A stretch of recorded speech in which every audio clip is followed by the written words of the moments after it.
Om Ajnanatimirandasya Jnananjana Shalakaya Chakshurun Militam Yena Tasmai Shri Gurave Namaha. And when you look at someone's eyes, I'm looking at Babek, and he's a very conscious devotee. I can see that from looking at him, and he's looking at me very attentively, right?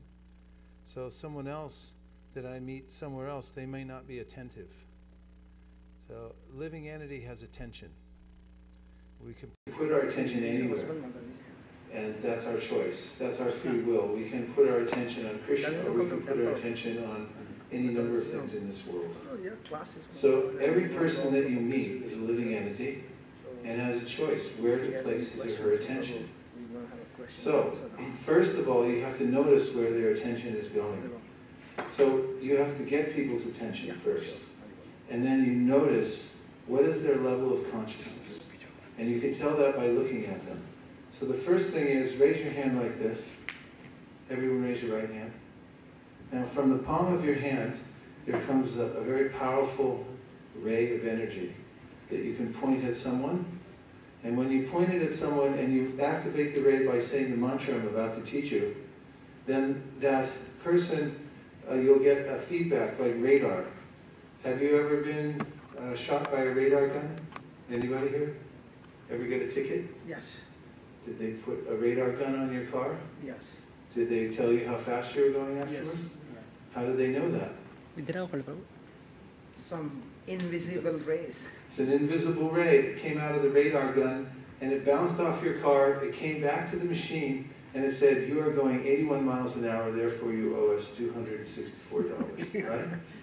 And so, you also have a radar gun right in your hand, and the way you activate it is by holding up your hand, you point it at the person you want to find out about, and then you say the mantra. And after you say the mantra, the beam will come out of your hand, it will bounce off of them, and then the reading you're going to get is by watching their eyes. And you see their eyes after you shoot them with the radar, and you'll be able to tell whether they're a ripe fruit or an unripe fruit. So when we're going on book distribution, we're going out to pick the ripe fruits. Now, if you're going to pick fruits in a field, if you're looking for mangoes, which mango do you go for first? Does it have a certain color or smell or anything like that? Yellow. Is it yellow? What about the green mango? Do you want to pick the green mango? No.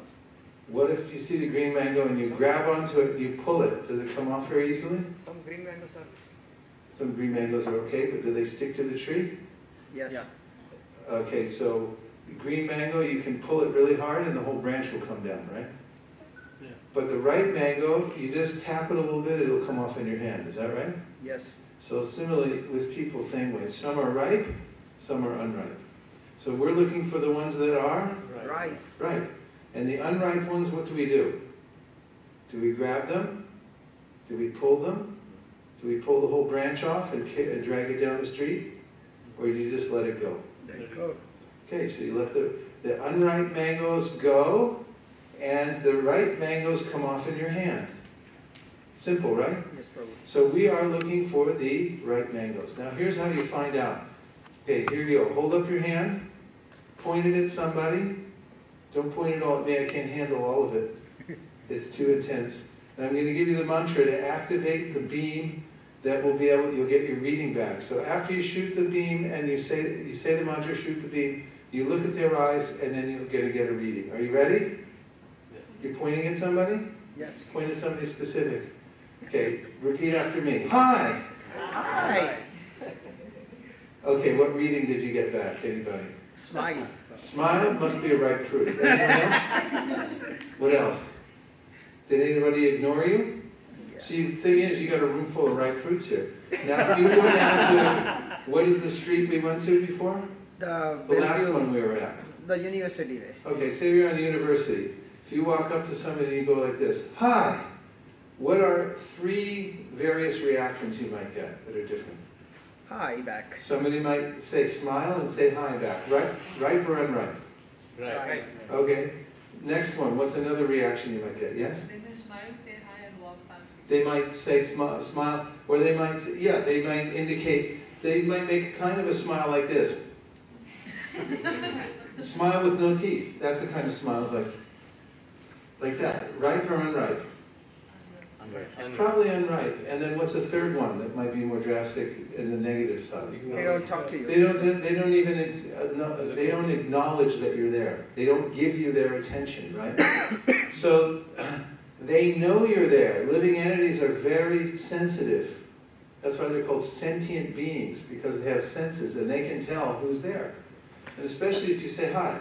They know you're there. They know you want to connect with them. But because they're not interested, they'll just ignore you. So ignorance means ignorance. Ignorance means ignorance. They ignore. So this is the first step in successful book distribution on the street or anywhere else.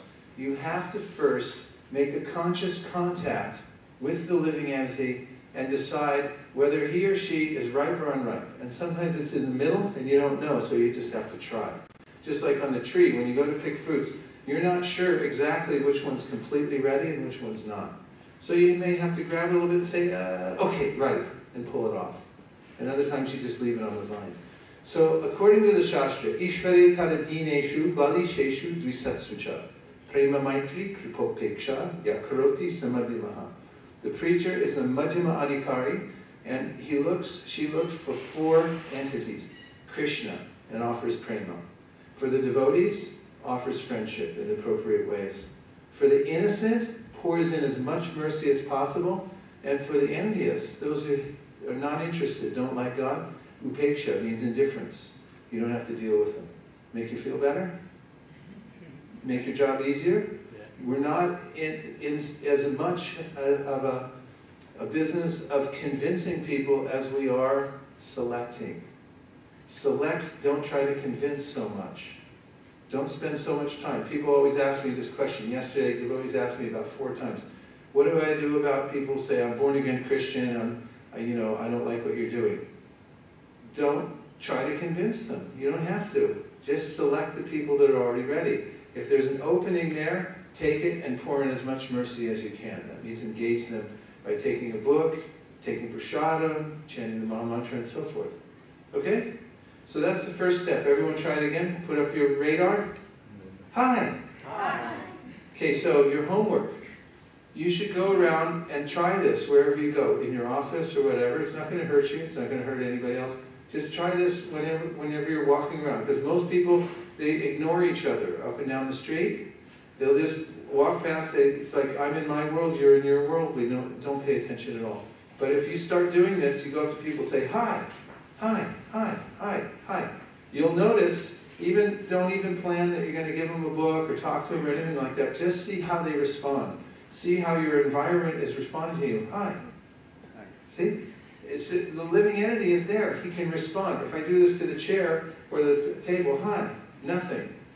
But living entities will respond. So practice this, getting a response from other living entities and see what happens. Even animals will respond. If you see a little dog, you go, hi. He'll go, or you go, hi, you go, arr. You know? You can tell, yes. So Prabhu, I own the UPS store. So there was a research done by UPS Corporation, and they said that you can do the different one. So the research that was done by UPS people, because we have 55 or 6,500 stores nationwide. So they said, if as soon as somebody walks into the store and we say hi, we don't even need to say good morning, welcome, nothing. We just say hi, like, hi, how are you, whatever. They are going to spend, those people who are greeted on their arrival in a store, their average transaction is $36 versus $23 of the people who were not greeted in the first 5 seconds. Confirmed by the UPS Corporation. and they said that it's a interesting thing. They said during a holiday, during like very busy time for us, Christmas and all, they said just hire the greeter who knows nothing about even your business or anything. Just make them stand on the entrance and say, hi, come on in. How are you doing? Some stuff like that. And they say people will feel at ease right away. That's really good confirmation. So this is the first step. Conscious contact with people and say hi. and greet them in a way that you can get a reading back from them, okay? That's number one. Hi. Hi. See? Okay, now, next step is to qualify them. Because if I'm walking along with a book and I'm going to distribute it, number one thing is don't telegraph the fact that you're about to sell a book. You know what I mean by telegraphing? Telegraphing? It means, like in boxing, there's a way in which, in boxing, the boxer's looking at the person's shoulder because they can see as soon as he moves his shoulders, they know the punch is now coming, right? Yeah. So he's watching there, he's not watching the fist, he's watching the shoulder, and or even footwork sometimes you can tell when somebody's about to punch. So that's telegraphing means the person's showing you what he's going to do next. So sometimes devotees walk around like this on the street, you know, and everyone sees you from about a mile away. They say, oh, that guy's got a book, that woman's got a book, she wants to sell it to me. And then they already make up their mind, yes, no, yes, no. So if you're holding a book, I always hold it back here like I'm not touching it, or I keep it on the table. I don't have anything in my hands, or I keep it in my bag. And I only bring it out as soon as I qualify the person. I don't keep it in my hand like, here, you want this, you want this, you want this? They don't know whether they want it or not, because they don't know if they're qualified or not. So after you make a conscious contact and you say hi, the next stage is that you must qualify them. So one way to qualify them is to ask them a question, and a question that it doesn't matter what the answer is. Because if you ask them a question and the answer is no, then they'll just keep walking. So, are you from Seattle or out of town? That's not a yes-no question, is it? It's not a yes-no question. Are you from Seattle or out of town? He's from Seattle. Great. Here, I'll show you one too. So now, his qualification was that he was from Seattle, right? So I reacted. I said, oh, you're from Seattle? Great. Here, I'll show you one. Now say you're not from Seattle. I'm not from Seattle. Hi. Are you from Seattle or out of town? I'm not from Seattle. Oh, great. Here, take a look. And then I hand the book over. So the qualification, you know, it's like you ask a non-yes or no question. As some devotees ask a question, have you heard of yoga before? Not a good question, because there's no, and they'll keep walking. Then you're lost. So you want to ask a question where they have to, where it's not a yes/no. So a good question: are you from here? Or you're out of town. You live in this county. You live in. I'm California. Where are you from? And then they'll have to say where they're from. That's another way to qualify. I say, I'm from California. Where are you from? And then you say, I'm from Seattle. Seattle. Great. Here, perfect. I'll show you one too. So I'm asking questions. Another way to qualify people is to notice what they're wearing. Like, I just noticed, you look around the room, Gap, you've got a Gap shirt. All right, Gap. Right? What's your name? Satvik. Satvik. Safik. Safik. Gap, all right, Gap. Right? You got a Gap shirt? Fantastic. Here. Gap. Put like this. There. See?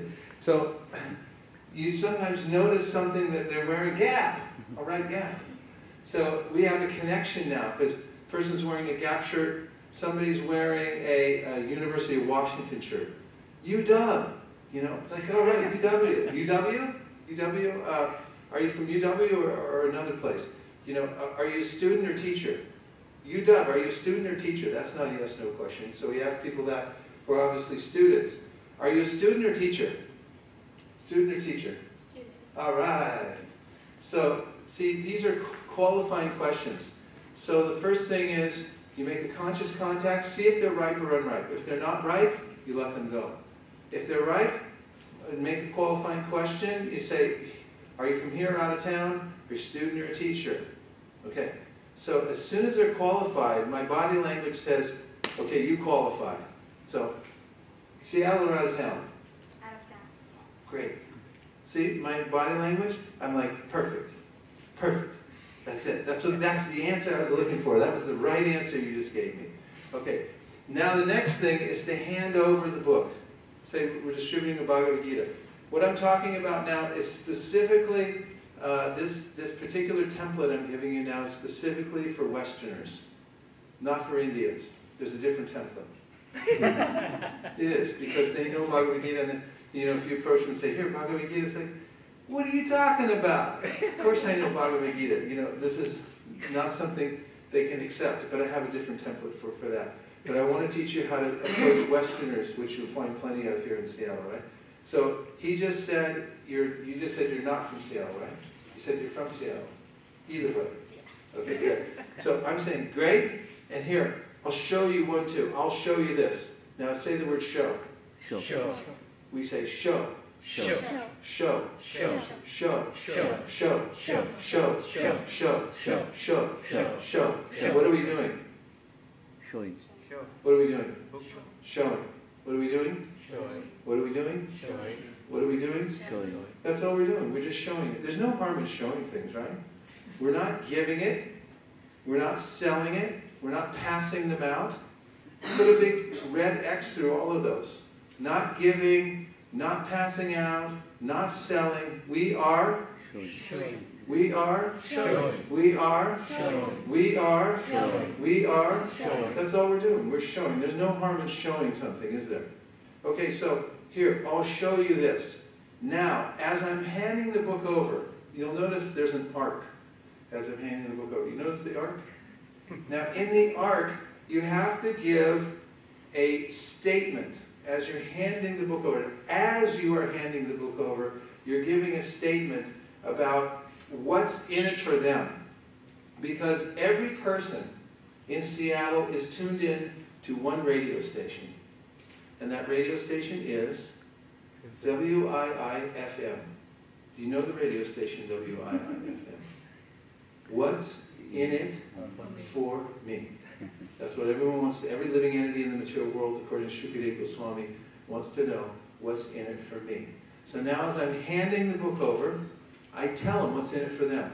So I've gotten conscious contact, I've asked a qualifying question, and now I'll say, great, I'm going to show it to you. You're qualified now, so I'm going to show you the book. I'll show you this. Books on, watch the arc. Books, watch the arc. Books on yoga and meditation that show you how to get free from stress. Now you notice that by the time I finish the sentence, that's when it hits the hand. I'll do it again. Books on yoga and meditation that show you how to get free from stress. Because while it's in the air, you're telling them what's in it for them. Because at that time, their mind wants to know, why should I grab this? And another point is this, trust the hand. Because a lot of times, their head or their mouth is saying, I'm not interested, I'm not, they're about to say something negative, I'm not into it. But their hand is going, wait a minute, maybe I want it. Because feet walk, and the ears hear, the eyes look around and see, and the hand, it grabs. So sometimes I do this one. Now the first time I hand it to you, I push it to you, don't take it, but the second time do, okay? Yeah, books on yoga and meditation that shows you how to get free from stress. Did you see that? So sometimes you give them a second chance and they'll take it. Books on yoga and meditation that show you how to get free from stress.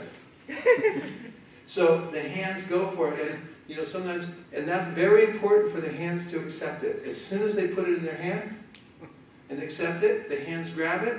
So you've said the mantra where you're handing it over. Now I'm going to teach you something very important about communication.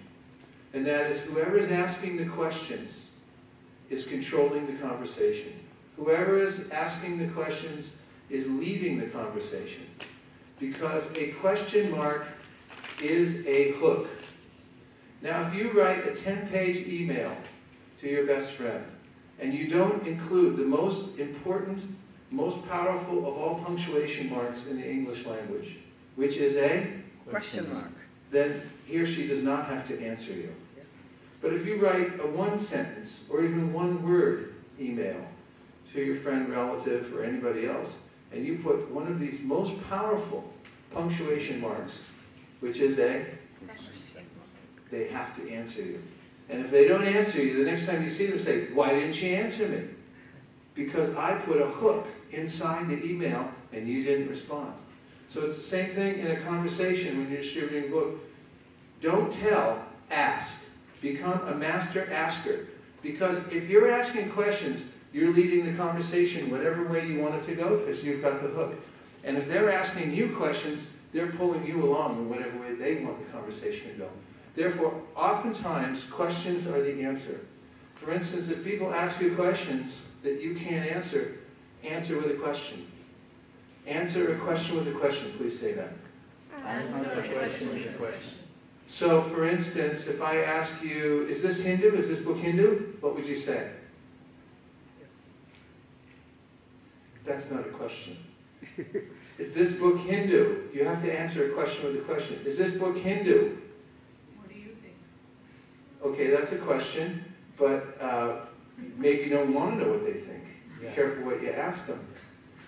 You can be more specific to have a better question. What is Hindu? Is this book Hindu? What is Hindu? Perfect. Okay, what do you mean by Hindu? Now ball's back in their court. So not only is a question mark a hook, it's also a tennis racket. You just put a few strings on it, they shoot the ball at you, and you just boom, put it right back down. And that's one of the powers of the question. If someone puts a question to you that you can't answer, you ask them a question and make them ask it again in a more specific way until you get something you can actually hit. So nobody knows what Hinduism is. Even the Indian government doesn't know what Hinduism is. So you can't answer that question. And if you do, you're a dead duck. As soon as you start trying to answer, well, you know, Varnashram and this and that, and they're like, sorry, I gotta go. You're lost. So is this Hindu? Well, what do you mean by Hindu? Do you study Hinduism? And you can ask them that back. It's like, oh, I don't know. I don't know anything about Hinduism. And it's like, so now you've got a way to define their question more and get it back to where you want to go. Okay, so I mention that because in the template I'm teaching you today, the first thing is I ask them a question after I hand them the book, because anything can happen once they have the book. They can hand it back, they can walk away, they can do anything. So to hold them in place, I have to ask a question. So the question I'm going to ask them is, and here's what I'm handing it over, I'm giving this mantra, what's in it for them. These are books on yoga, watch the arc, books on yoga and meditation that show you how to get free from stress. Just when I'm finishing the line, it's in the person's hand. Not sooner, not later, okay? Now, I need a question, don't I, to hold everything in place. You've heard of stress before, right? Yes. Is that a question? Yes. Now, this is a yes or no question, but it doesn't matter what the answer is. And I've already got the book in their hand, so this is an okay yes or no question. Just watch how it works. You've heard of stress before, right? Yes. Yeah. But you don't look stressed. Your eyes look very peaceful. You look very peaceful. Actually, use this. You look very peaceful. Don't say your eyes, because if women say it to men, then they take it kind of in a funny way. So just say, you don't look stressed, you look peaceful. Actually, you look peaceful, or you can say, you don't look stressed, you look spiritual. Okay, say that. You don't look stressed. You don't look stressed. You look spiritual. You look spiritual. What's your secret? What's your secret? Another question, right? So everything's holding the person in place. And now, here's the genius behind this question, what's your secret? This is one of the most powerful mantras you can use on book distribution, because here's what's happening. Here's the dynamic. When you're on book distribution, people are sometimes thinking, this person's trying to preach to me, this person's trying to convert me, this person wants to sell me something, I'm an independent living entity, I just want to go on my own way. I don't want to be stopped by somebody. I don't want somebody to condescend and tell me what their religion is, what their belief is. I have my own belief. Does that sound familiar? Yeah. Every living entity feels like that to some degree or another. That's what it's all about here in the material world. So now when I ask the person, what is your secret? I'm changing the roles. I'm putting that person in the position of the guru. I'm saying, you teach me. I'm here to learn from you. I'm not here to convert you. I'm not here to teach you. I'm not condescending. You're my guru. I'm asking, what's your secret? You're the spiritual one. I'm the student. What's your secret? You teach me something now. And what happens then, the dynamic changes. And they give up their resistance. And they feel like, okay, what can I do now? I have to tell them something. So some people will say, well, you know, I do yoga. That's people in mode of goodness. Mode of passion say, you know, I work out, take care of myself. Mode of ignorance, people say, I smoke marijuana. or you drink alcohol, something like that. The three categories in every answer, goodness, passion, ignorance, are a mixture of the three. And so it doesn't matter what their answer is, you'll just appreciate it. They have something. Now if they don't have an answer for you, and they say, I don't know. I don't know what my secret is. And then you can suggest ones for them. You can say, oh, you just come from a good family. And they say, no, I don't come from a good family. You say, you must just be a natural then, right? So there's a road you can go down either way, and you have to practice that. Because this is the art of holding the person in place and the changing dynamics so that they can actually, you're a surgeon, and you have to open them up so you can put in the medicine, okay? So now, I'll show you from where we are so far. First of all, the body language is very important. When I'm standing on the street or anywhere, I'm detached. I'm not chasing anybody. Now notice how I'm standing back like this, right? I'm not standing like this, looking for people. Telegraphing all the way down the street. Where are they? You know, come on in. I'm like this. I'm standing back like this. In fact, sometimes I don't even move. I let them come to me. And so I'll just say, hi. Hi. From Seattle or out of town? Seattle. Perfect. Here. Books on, I'll show you. Books on yoga and meditation show you how to get free from stress. You've heard of stress before, right? Yes. That's amazing because you don't look stressed. You look very spiritual. What's your secret? I don't know. You must just come from a good family. Do you have some kind of a spiritual practice? I don't know. I think you must. You have that mark on your forehead. What do you do? I chant. I knew it. So that's the body language. You don't have to say I knew it, but here's the other body language. As soon as you get their secret, I knew that was you. Right? So you discover something about them. It's like, I knew it. Now this is the point at which you take the book back. Because now you're going to show it to them again, but now you're going to ask their permission to show it to them in more detail. So now I'm going to say, I knew it. So what's your secret? That I chant Hare Krishna. I knew it. Say, I knew you were into this. Say that. I knew you were into this. I knew you were into this. So you don't have to say that mantra exactly, but that's the body language. Like, I knew you were into this. Okay, now.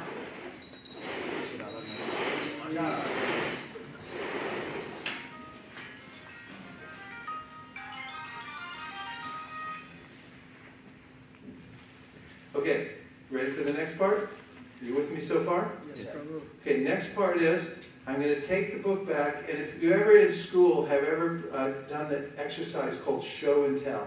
Yes. Anybody do that? Show and tell? Show and tell. Yeah, when you're a kid, at least at my school, 2nd grade, 3rd grade, we have a program called show and tell.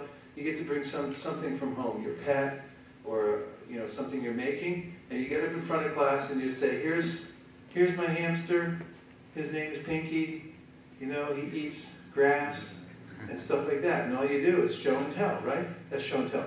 Next part is show and tell. Now, when you go to get a sales job somewhere, what they'll do is they'll give you a flip book or a little PowerPoint for your mobile app, for your mobile device. And on it, it shows a number of slides, or there's a number of pictures that you show to people. And by showing it to them, it leads them to a conclusion in which they'll buy the product, right? So let's say you're selling hammers. So you have a little booklet and it shows, this is the best hammer in the world, and here's what it's going to do for you. You're going to be able to increase your productivity. You're going to be able to put up more pictures per hour than with any other hammer, because it's got this special metal, and it's got a handle that's so soft, your hand's going to feel better after you're hammered for half an hour. And you go through all these pictures and the thing, and then you say, okay, buy it. You come to the end, right? So now here's the genius behind this.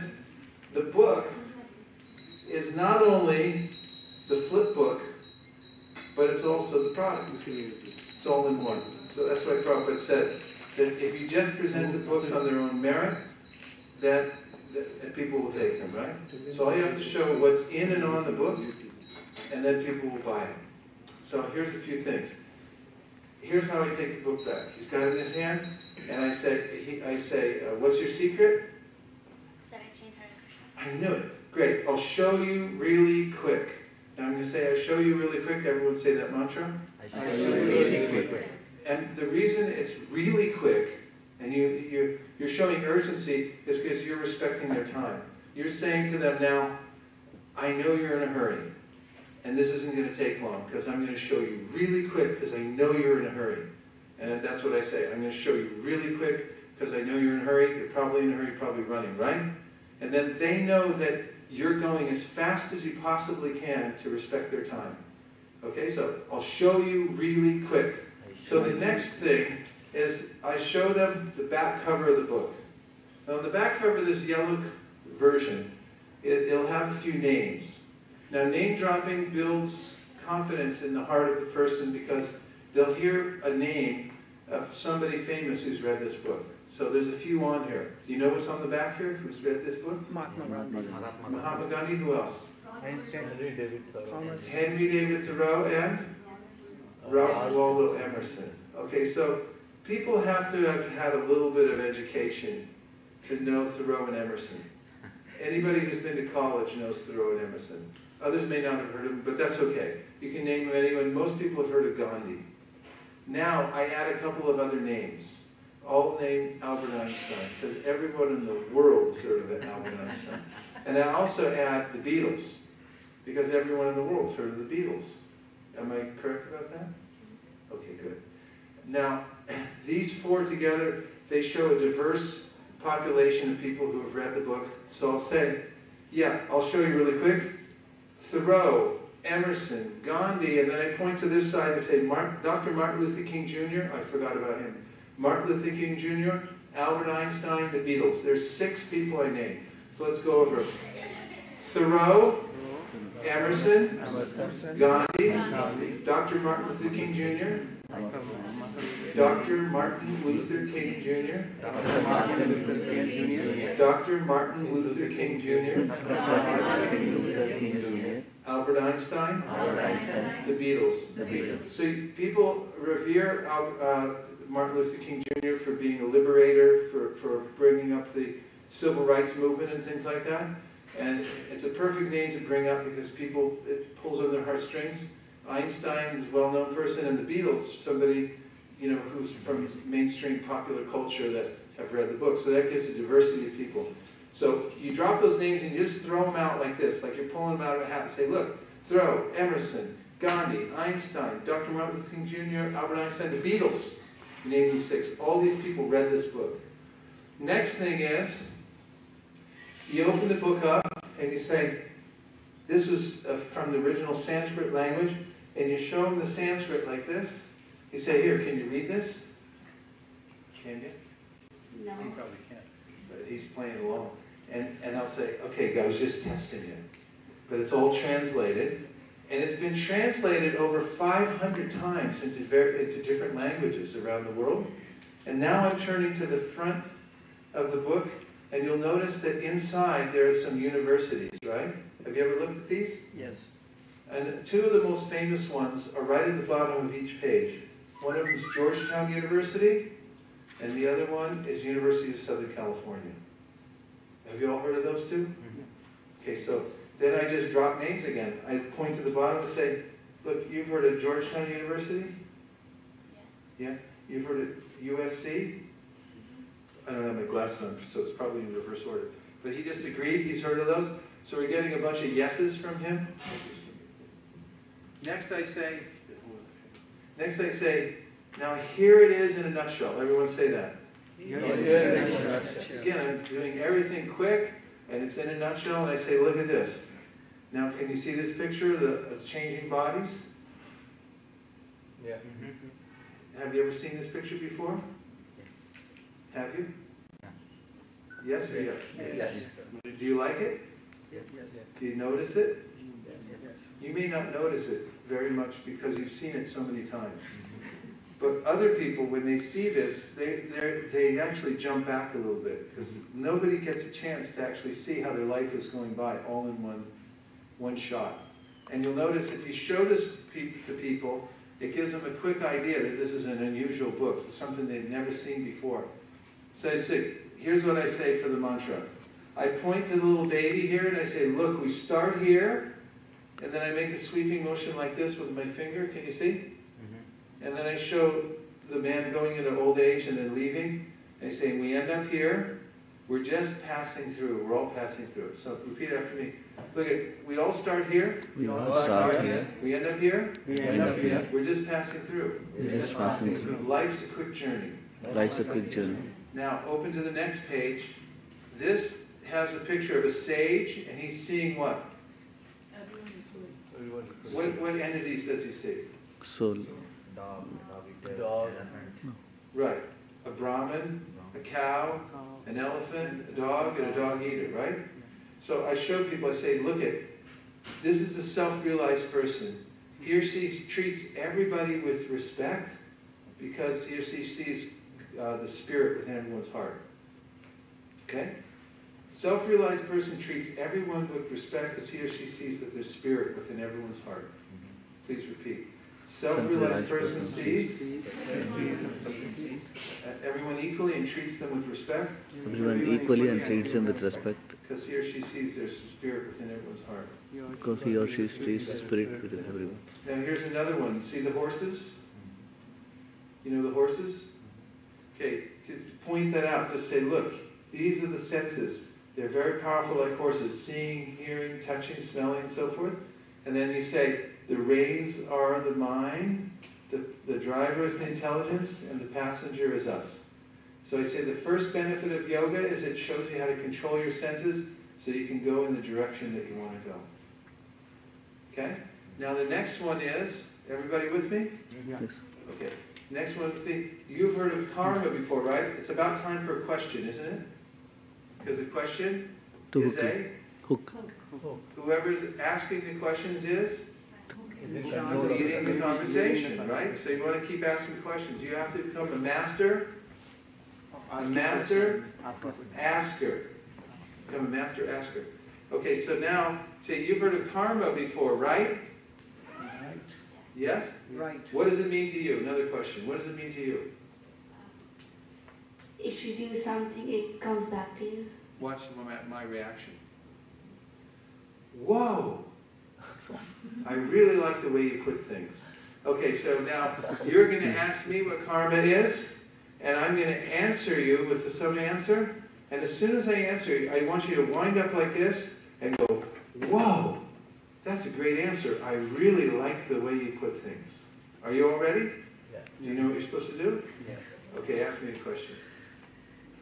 Do you know what You've karma heard of is? karma before, right? You've heard of karma before, right?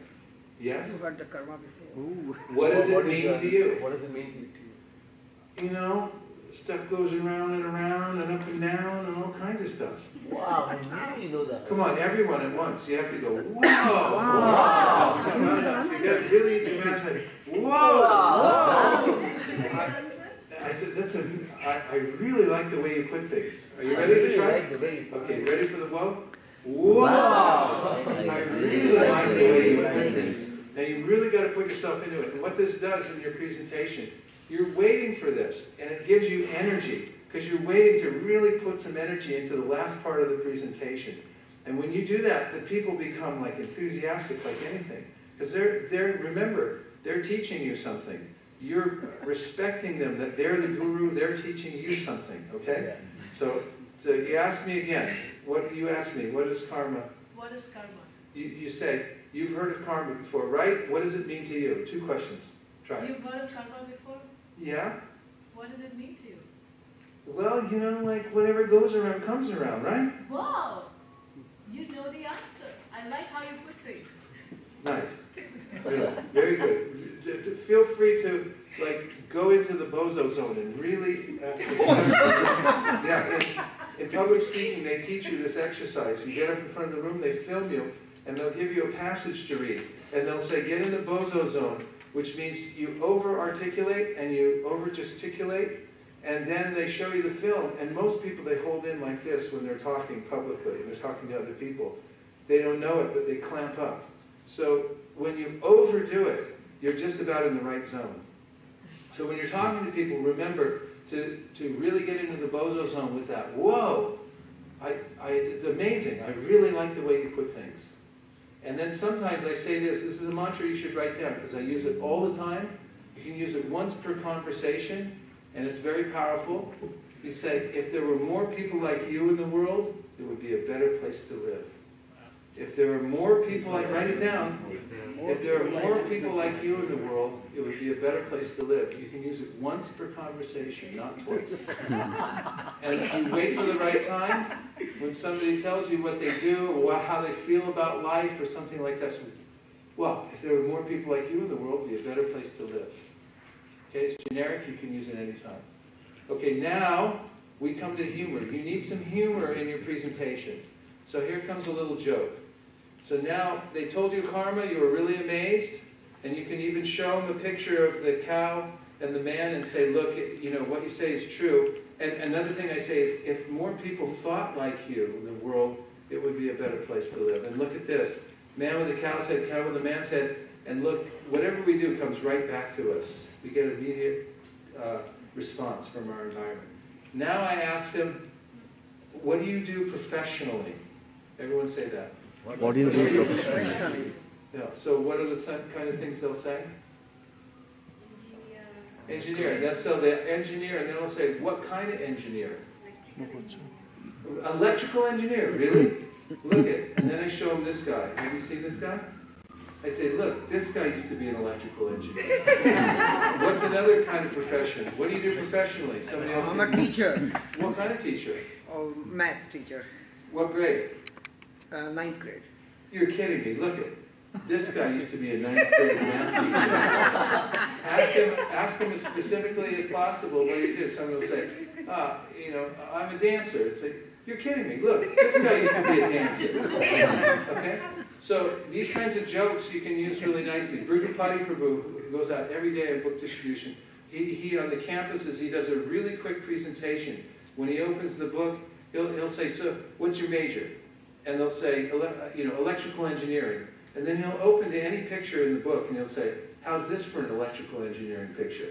And they'll look at him and it's like, what are you talking about? He goes, I'm just kidding. And there's a book on yoga and karma, meditation, stuff like that. And he closes the book and says, just for donation. You just give what you can. It's very quick. He does like that for medium-sized books. But a little humor, you don't have to give a whole Bhagavatam class to people. They're not that interested in philosophy, but they do appreciate a little bit of humor that's rightly placed. And you can experiment with that. But this little joke, it works for this book because it's got that funny picture in it.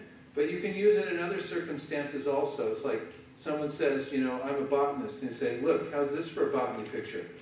And that's just kidding. This is a book on yoga, meditation, stuff like that.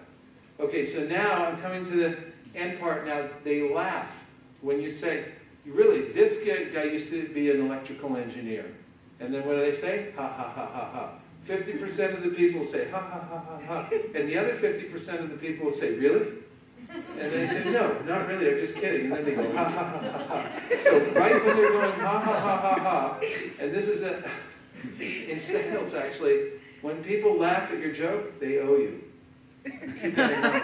If somebody laughs at your joke, and you'll notice people, they know that psychologically, so sometimes they'll try to restrain themselves. If they're very open, ripe fruit, they'll just go, ah, ha, ha, ha, ha. Then you go like, you really owe me now. And you'll notice sometimes people try to restrain, and they're kind of like, you know. In any case, as soon as they laugh at your joke, that's when you hand the book back. So you'll notice, I start with the book. I ask them, first I get their unqualified attention. I see if they're ripe fruit or unripe fruit. Next thing, I qualify them with a qualifying question, which is, are you from here or are you from out of town? And then they answer, perfect. Here, I'll show you this. Books on yoga and meditation, shows you how to get free from stress. And I hand it over to them. And now I ask them some more questions. You've heard of stress before, right? And they say, most of the time they say, yeah, I've heard of stress. Like I'm really stressed. But I forgot to tell you this part. If they say, no, I'm not stressed at all, you still go along the exact same presentation, because the next thing I'm saying is, yeah, you really don't look stressed. You look spiritual. So what's your secret? So either way, you keep going, right? No harm there. And then they tell you your secret, their secret, and say, yeah, I knew it. I could tell you were like that. They say, great, I'll show you really quick. And then you take the book back, now it's show and tell. You're showing the back cover, right? Thoreau, Emerson, Gandhi, Dr. Martin Luther King Jr., Albert Einstein, the Beatles. Then you throw a few more names. What are they? Universities. Georgetown University, USC, everyone's heard of those. And then you say, and here it is in a nutshell. And then you're showing them, look, we start here, we end up here, we're just passing through. You can even say, where are you in all this? And then you turn to the next page and say, look, a self-realized person treats everyone with respect because he or she sees God's in everyone's heart. And then you can say, look at, here's the horses. They're the senses, they're out of control, but yoga shows you how to control the senses. Next you say, you've heard of karma before, right?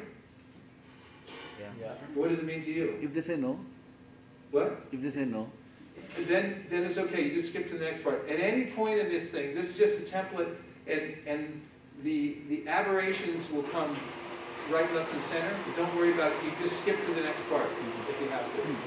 Like, you can, oftentimes if some people say they don't know something, you can just suggest the answer to them and move on to the next one. You know, like what goes around comes around, you've heard of that before. And you go, oh yeah, right. And you can still give them credit. They'll say, yeah, like that, right? They say, yeah, you know all about this. I really appreciate, that you know this. And then go to the next thing. So then we come to the joke. We ask, what's your profession? They tell you your profession. And as soon as they laugh, then they say, okay, I'm handing the book back to them. So, what do you do professionally? I'm a student. What do you study? What's your major? I'm in 5th grade. Really? This guy used to be in 5th grade. This guy was a 5th grade student. At what school do you go to? Creekside. This guy was a 5th grade student at Creekside. So now he's laughing. I say, great. Now, as soon as I'm handing it back, as I'm handing the book back, again, the arc is coming. Watch the arc. We don't sell it. Because again, he might reject, because he's thinking he's going to sell, going to sell, going to sell. I say, we don't sell it, and as soon as he hits his hand, let's turn this way so they can see too. We don't sell it like in a bookstore. So, we don't sell it, and they go, oh, you don't sell it like in a bookstore. So, we don't sell it like they do at a bookstore. We just take a donation. Say, we don't sell it like in a bookstore. And that's right when it hits his hand, then say, we just take a donation. Now here's the part I put on. We don't need the money. The reason I ask, it's an ancient tradition. When you give something in return for spiritual knowledge, it connects you to all the previous teachers who have passed it down and allows you to enter into the material. So, this is the mood. It's like, we don't need the money. The donation's for you. It's not for me. I don't need any money. Which is a fact. We don't need anything. Yes? Give her the mic. Quick, the microphone.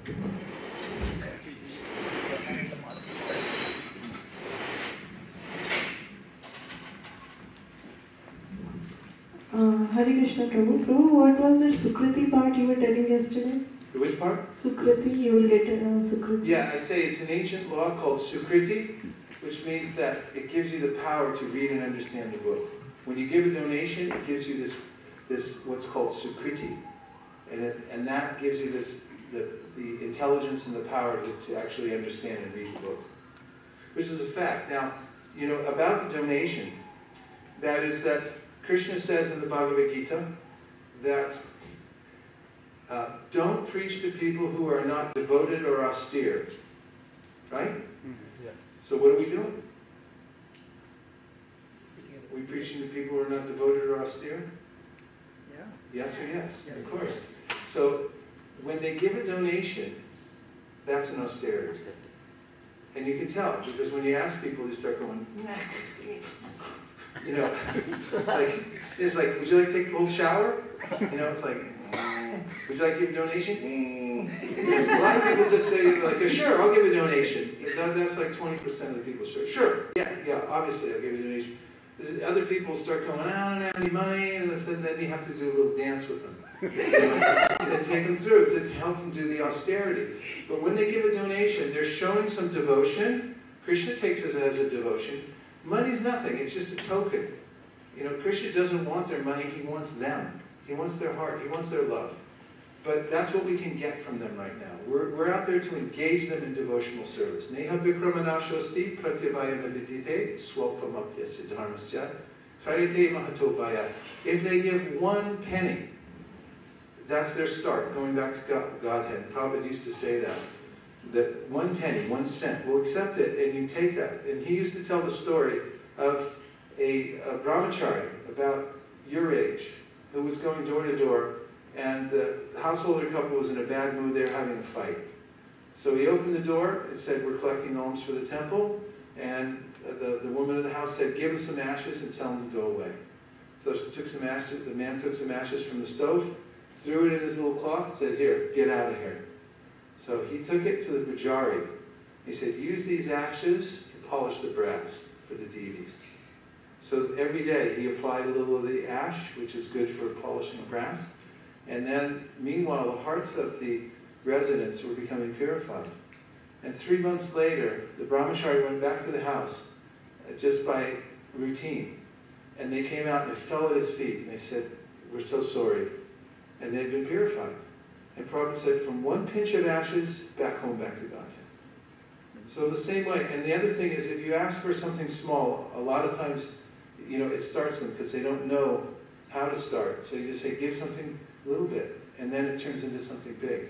Bhakti Kumar was going door to door 2 Christmases ago, and at one door, the man, American guy, just looked at the book, said, this, that, and I was telling everyone, be liberal, make sure everyone gets a Gita.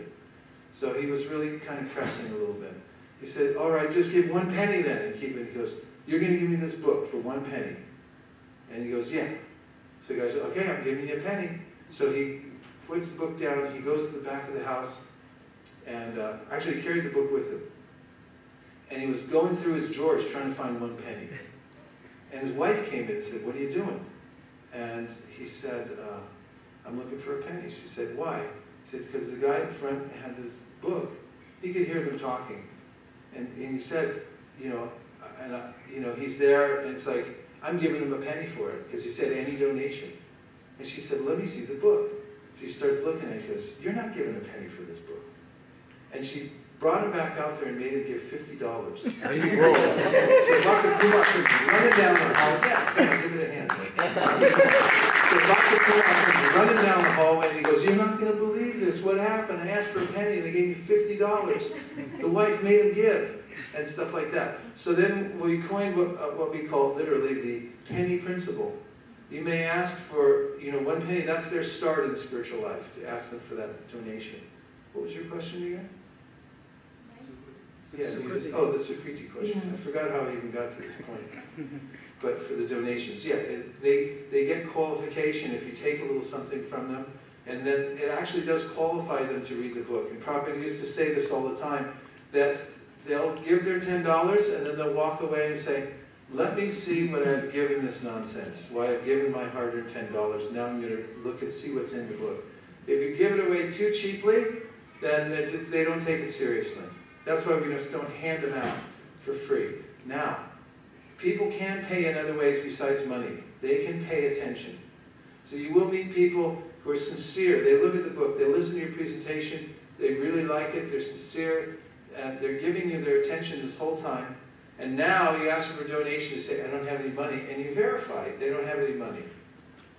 And so, and they say, do you want to keep the book? Yes, I really want to keep it. They paid attention, let them have the book.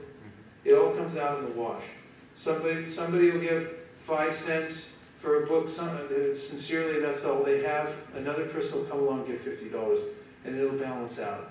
The more you're proactive and liberal in letting the books go out, the more the Lakshmi will pour in. The more the Panchatattva plundered the storehouse of love of God and tasted and distributed its contents, the more the contents increased. The more they gave out, the more it increased. So it's the same way in book distribution. Okay, so now I say, we don't sell it like in a bookstore, we just take a donation. You don't need the money, but when you give something in return for spiritual knowledge, it's an ancient tradition called Sukriti, and it connects you to all the previous teachers and allows you to enter within the book. It connects the circle. So give what you can. And now you can say this, They cost us around, after printing and shipping, they cost us around $10. Anything you give over that is a donation. Because if you give them an idea how much to give, then they can, it takes a little burden off of them. Okay? Now, what if they give a donation? What do you do next? What's the next stage? You're not done Pull yet. out the mantra card. Okay, next thing is, you take out a mantra card. You have to teach them the mantra. Who has a mantra card handy? It's on the table. Oh, welcome table. Give me one mantra card from the welcome table.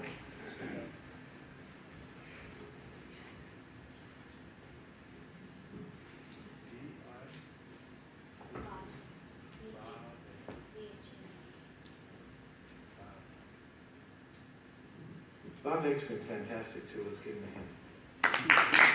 Okay. He's bought the book. He just gave me $20, right? Give me $20. Thank you. Okay, so now it's, after he gives the donation, you're not done yet. Don't let him walk away without the mantra.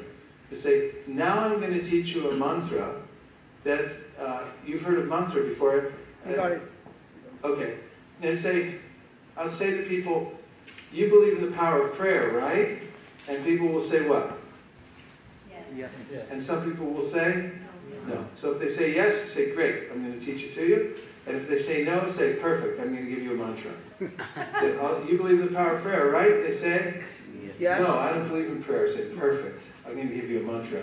And say, here. Now, point right here, and I say, look, this is if somebody says, no, I don't believe in prayer, say, this is a very powerful mantra. It's meant to bring you to a higher level of consciousness. Now, I'll say it, then you repeat. Are you ready? So, I'll say it and you repeat. Are you ready? Okay, I have to get that confirmation. Are you ready? And I do it kind of abruptly like that because their mind can go in every number of ways and they're like, I don't want to do it, you know? They're afraid because they're afraid they might chant the mantra and then they'll lose everything and they're right. So, they know what's coming. So, you believe in power of prayer, right? Okay, are you ready? Yes. Hare Krishna. Hare Krishna. Krishna. Krishna Krishna. Hare Hare. Hare Rama. Hare Rama. Rama Rama. Hare Hare. Fantastic, you're a natural. Okay, so now, you're not done yet. Now comes the prasadam. You hand them some, just say, and here's for being so kind. Now you take out some prasadam and you hand it over to them. That's second to the last thing that you do. Next to the last thing, you say, if they're very nice, you give them invitation to come to the temple, and you take their name and like their email address. Would you like to be on our mailing address, our mailing list, so you can know when the programs are, right? And then the last thing you do, we shake their hand, say thank you very much for taking your valuable time. Thank you very much. It's been an honor meeting you. Thank you very much for taking your valuable time. What a nice devotee. Okay, give him another hand. Thank you.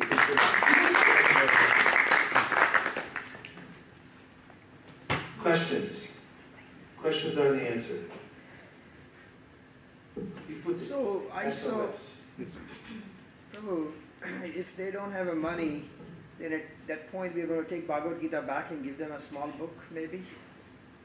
If they don't give any money, I mean, they can don't you have take the book back and give them a smaller book? Yes, you can. Then they have something. What I say to switch the book, if I have to, and I don't like to do it very much, because once I commit, I like to go all the way. And people remember it when you switch them down a lot of times. But if they're open to it, you can see that. You can say, would you rather I give you a smaller copy? You ask them the question, give them the option.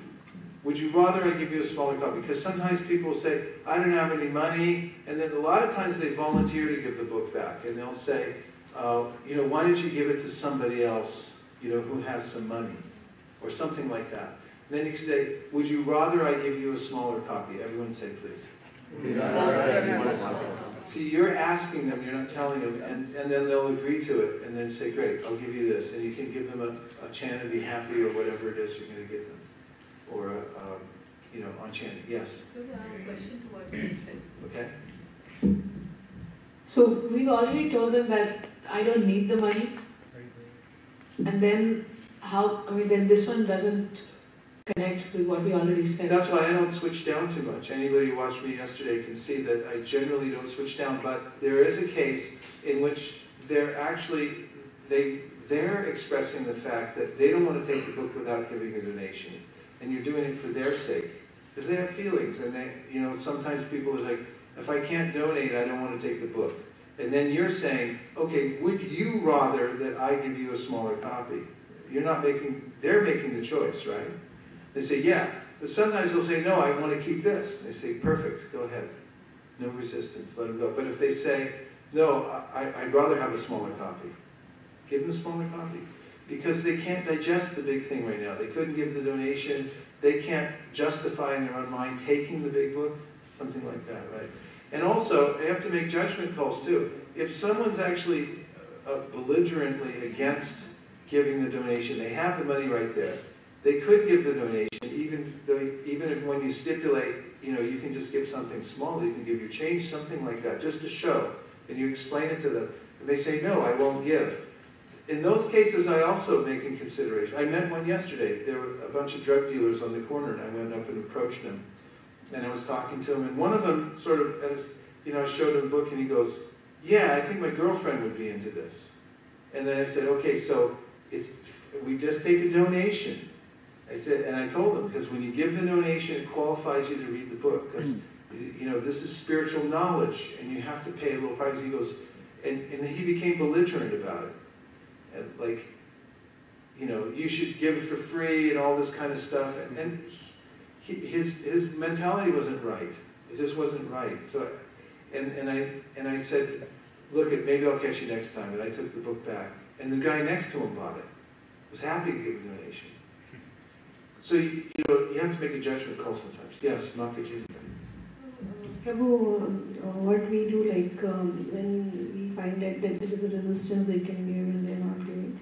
Generally, we give that free one. That is, here is a free gift from us. Then you take it. You give what? Free gift that on chanting Hare Krishna. That's free small booklet. You can do that. That's free You small. can do that. Just be a little careful with switching down with people. Be straightforward with people. If you don't like the donation line that I'm using, you can use another one. All of this is just a template, and I use different ones also.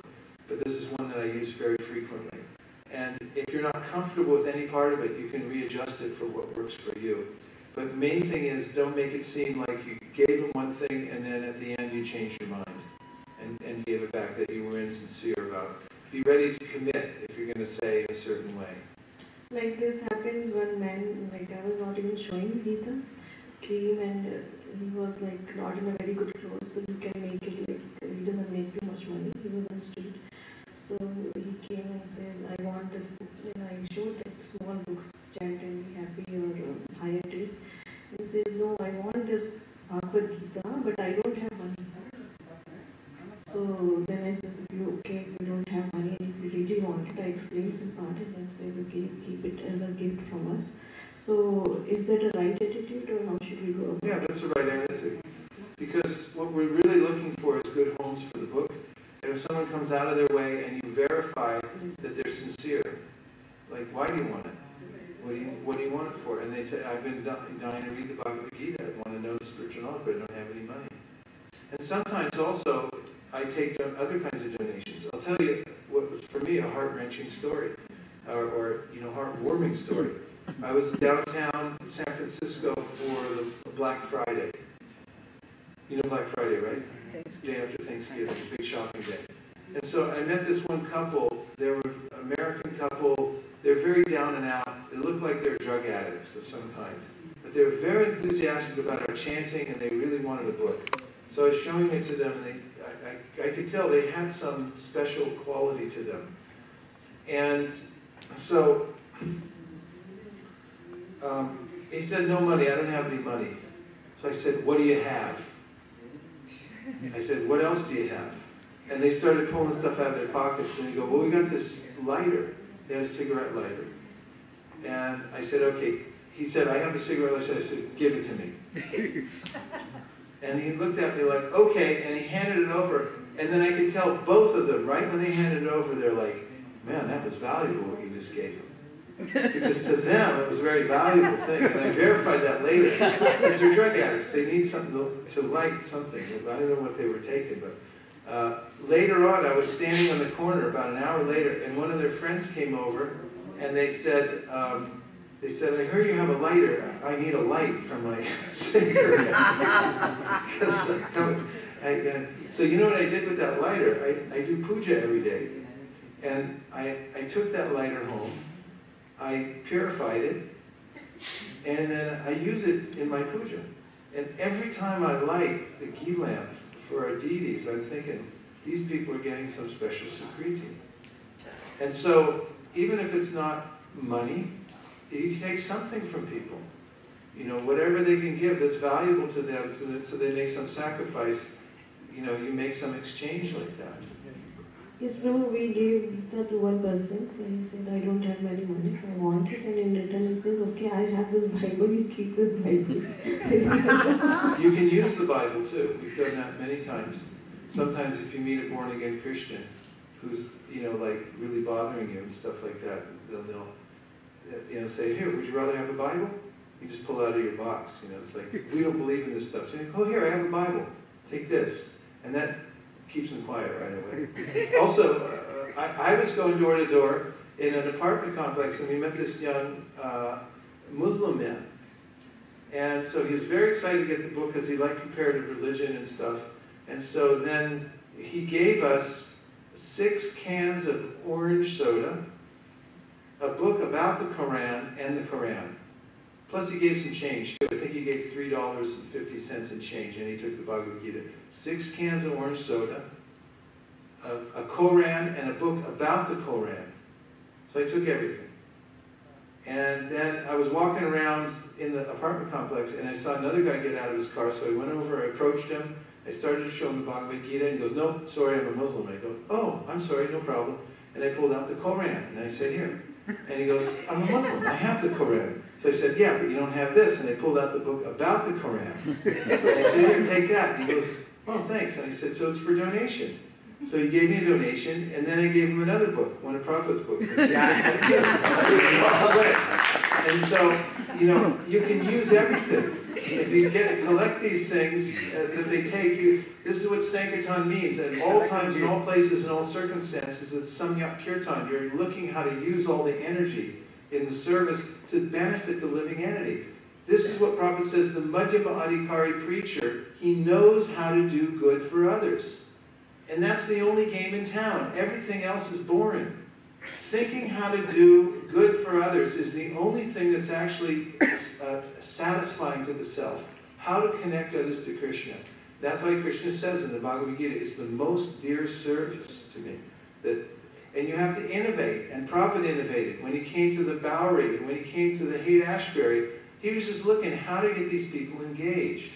You know, and that's when you get into that, you lose your external designation. You're no longer an American, you're no longer from South India, North India, from Peru, anything. You're a servant of Krishna, trying to help people come to the next level. More questions?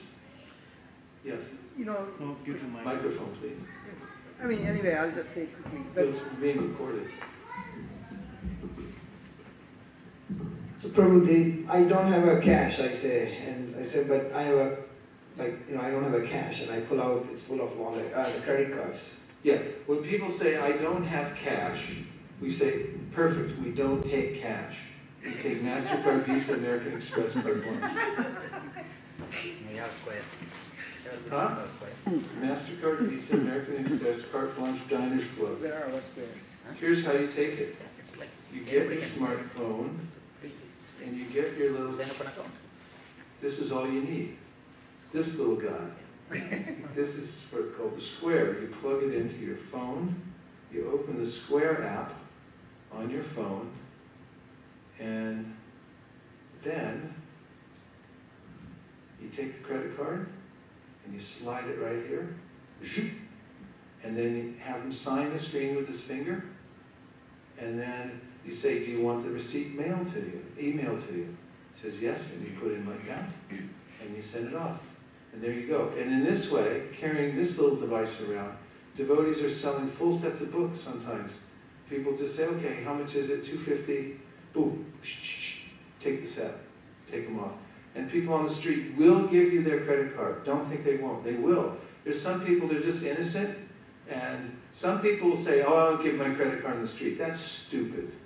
It's like if you're paying for gas or a pizza or anything like that, you're giving your credit card to everybody in the world. There's no difference between putting it on here and there. They're just being resistant, that's all. And some people, 50% of the people, even when you say, we take credit card, they'll say, I don't want to give my credit card. That just means they don't want to give. Doesn't mean they want to give their credit card. But the other path says, sure, I'll do it like that. And you just slide and say how much you want to give, and then you put in the number, and there you go. You're ready to go. So people say, I don't have any cash, and you say, perfect. See, this is it. Say this. Perfect. Perfect. Whatever they say is perfect. That's just what I wanted to hear. But perfect. We have it. Whatever they say is perfect, because you take their energy, whatever it is, and you use it. You use it. Yes. So, Prabhu, if they don't give a credit card, they are resistant, like then. Where's the microphone? If they don't take the credit card. So if they're resistant, if they don't give credit card, we still want to leave them with the positive impression. So what should we say? Have a good day, and then. Yeah, leave our old. Can you put up the SOS, please? Yes. Okay. Our prime directive is to leave everyone with a good impression. Prime directive is to leave everyone with a good impression. So thank them for taking their valuable time and release them. So, I met a couple in Honolulu, Hawaii on the street. I was dressed like this, distributing first canto of Srimad Bhagavatam, and I met a honeymoon couple, and they told me, after I gave the whole presentation, they said, we don't want the book, we're Christians. We don't believe in this. And they said also, we don't want to give a donation because we give to our own church. And I thanked them. I said, that's okay, no problem. I want to thank you for taking your valuable time. And I shook the man's hand and I said, it's just been an honor meeting you. And then I walked away. And about an hour later, I was selling a book to another couple. And I saw that couple standing a little over on the side. As soon as I was done, they came up to me and they said, we changed our mind. We'd like to give. And they gave me $5. And I said, well, here, let me give you the book. And they said, well, we can't accept the book. And I said, there's only one problem. We have a principle that we can't take any money without giving the book. And they go, well, we don't want to break your principle. So we'll take the book. But it impressed upon me that whatever you say to people, how you leave them has what you say to them when you're parting makes a big difference. They'll remember that for a long time. And the way people become devotees is actually this personal contact, one-on-one. That impression, when they meet you and they feel something from you, that's the most important thing. So give your whole heart to these people. Let them appreciate. And when somebody becomes angry or belligerent with you, let them, practice tolerance. It's not always so easy, but it's a chance to practice that you don't always get. So these are some of the things we went through yesterday. Does it look familiar for those of you who are here? Yes? Yes. Or yes? Okay. Remember all this? Mm-hmm. Remember the 4 laws? Yes. What are they? Strong Sadhana must be sadhana. strong. You must get books. Get books. What you sell. Remember strict, serious, and sincere? Get books, everyone would say it? Get books. No, that's not it. Get books. 1, 2, 3. Get books. So they can hear you downstairs. 1, 2, 3. Get books. Okay. Then the next is? The more you show, the more you sell. The more you show, the That's more the you one you sell. say twice, right? The more The more you show, the more you sell. Okay. And then the last one was? You have to organize, Be right? honest. Because you can distribute a few books here and there if you don't organize. But when you organize, you can build an empire for book distribution. There's no limit to it, how much you can do. Okay, then I'm going to give you a few tips. Is everyone still okay? Yes, yes. Okay, so I talked about the monthly Sankirtan festival. That means you make a point in time every month when everyone goes out to distribute a few books. And a lot of people each doing a little bit. That takes a lot of planning, doesn't it? It takes a lot of planning, foresight, how you're going to get there, where you're going to go, and make it fun. Take the devotees out in teams, start in the morning. Okay, then we ask for reflections, and here's some tips to ponder. Pick the right fruits. Remember I told you about that? Okay, here's the right fruit. You see the devotee on the right? He's distributing to this boy. He walked into the Rath Yatra. Look at his body language. He was very open to buying a book, gave a nice donation. Right fruit, right? Okay, here. See the man on the right? Talking to the devotee on the left? See the man on the right? Right fruit or unright? Unright. Okay, how about this one? Right or unright? Right. Unright. Right. Right. Unright. Right. Unright. Right. Okay, so you got the idea? You're looking for the right fruits, and you can tell this one in your face like that, right or unright? Unright. And the one that's like this? Right. Right. Okay, so look for the right fruits. Now here's Core and Explore. This is good for you on your book distribution. 80% you know where to go, where you're going to get good results, right? Do 80% of that where you know that you can go and you can do good book distribution. 20% of the time, take some time to experiment with something you've never done before. Try a technique that you've heard about that you've never used before. Go to an area of town where you have no idea, how to do it, or you've never done it before. Go challenge yourself 20% of the time. Do something different. Don't just stick in your same environment and do the same thing that you know is tried and true. I only talk to Indians. I only talk to the students. Whatever it is, go talk to some Vietnamese people. Go to the Spanish part of town and learn a few lines in Spanish. Do something new and exciting and challenging, risky 20% of the time. Core and explore. Everyone say core and explore. Core and explore. Okay. Your wheels are turning right now. How to make the core and explore work, right? Nanda? Yeah. Okay. North American Sankirtan Leaders Team. Nanda Sutta Prabhu joined us this morning for our monthly conference call. Dynamic call with Sankirtan leaders from all over the country talking about how to make improvements in North American Sankirtan. ISKCONBookDistribution.com. Are you familiar? Homework, write this down. Everyone go visit the website, ISKCONBookDistribution.com. And then you can also go to seventhgoswami.com. Write them both down. What's the difference between these two? They're different. The ISKCONBookDistribution.com has a lot of data. And the seventhgoswami.com is put out by ISV specifically. And we have a very categorized kinds of videos and training and stuff like that. And you keep watching it because we have a lot of ideas and training that's going to come up on there. So if you look at it regularly, you'll find good stuff that will help you. And then fanspark.com is my personal website. But on it, you'll see that little box that says book distribution. If you go there, there's a lot of interesting stuff, like one that's been very popular. One day, by Krishna's mercy, we sold about 50 sets of Bhagavatams in one sitting at a Sunday program, and we recorded it. And you can hear everyone calling in, texting in. They bought 50 sets of Bhagavatams in about 20 minutes. And so you can hear what I said. We're going to do this tonight, correct? We're going to give it a shot, right? Tonight. Yeah, we'll have to listen to the tape and repeat it. So there's that, and we thank you very much. And now here's our prime directive. Leave everyone with a good impression. What's our prime directive? Leave everyone with a good impression. Now, if you do this throughout the day, not just when you go out, but at home. So you have, anybody here have a spouse or any children or any relatives that you know, or people you live with, or a brahmacharya ashram you live in? Any colleagues? Anybody has any kind of association? Raise your hand. Could you leave a better impression with the people that you live with? Yes. Yes? So try this. This will change your life. This is Sankirtan. Look, see, how can I make a better impression with my wife, with my children, with my pets, with my plants? Whatever living entities you have around you, make a better impression.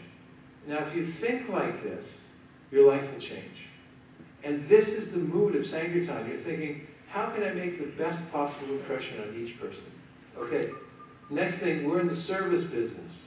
What business are we in? Service. We're offering service. The service is we're giving knowledge to people. We're bringing them back to Godhead. So remember, we're servants. That's Lord Krishna washing the feet of Sudama Brahman. That should be our mode. We're there to serve other living entities. Next is, we're instruments. don't worry about what's going to happen when you go out, because we are instruments. If you're an instrument, you don't have to worry. You know, here's something I used to do when I go out on book distribution. Sometimes I go out, I didn't feel like going out, I didn't know what I was going to say that day, my mind wasn't completely steady. So there's a little switch right at the back of your neck. See if you can find it. And when you flip that switch on the back of your neck, you can turn yourself into a robot or an automaton. You no longer have any feelings. You no longer have any fear. You no longer have any desire for any of the result of your work whatsoever. Can you try it? Flip the switch. All right. Reach back there. Click. I'm going on Sankirtan. I don't care what happens.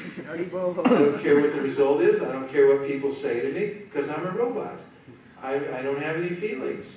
So you can flip this switch, and it makes it really easy for you. If you think about, I'm just an instrument, I'm just going out for the sake of spreading Krishna consciousness, and get your emotions out of the way, and just go do your duty. Just go do it, and don't worry about what happens to you, okay? Next thing is, remain humble and hungry.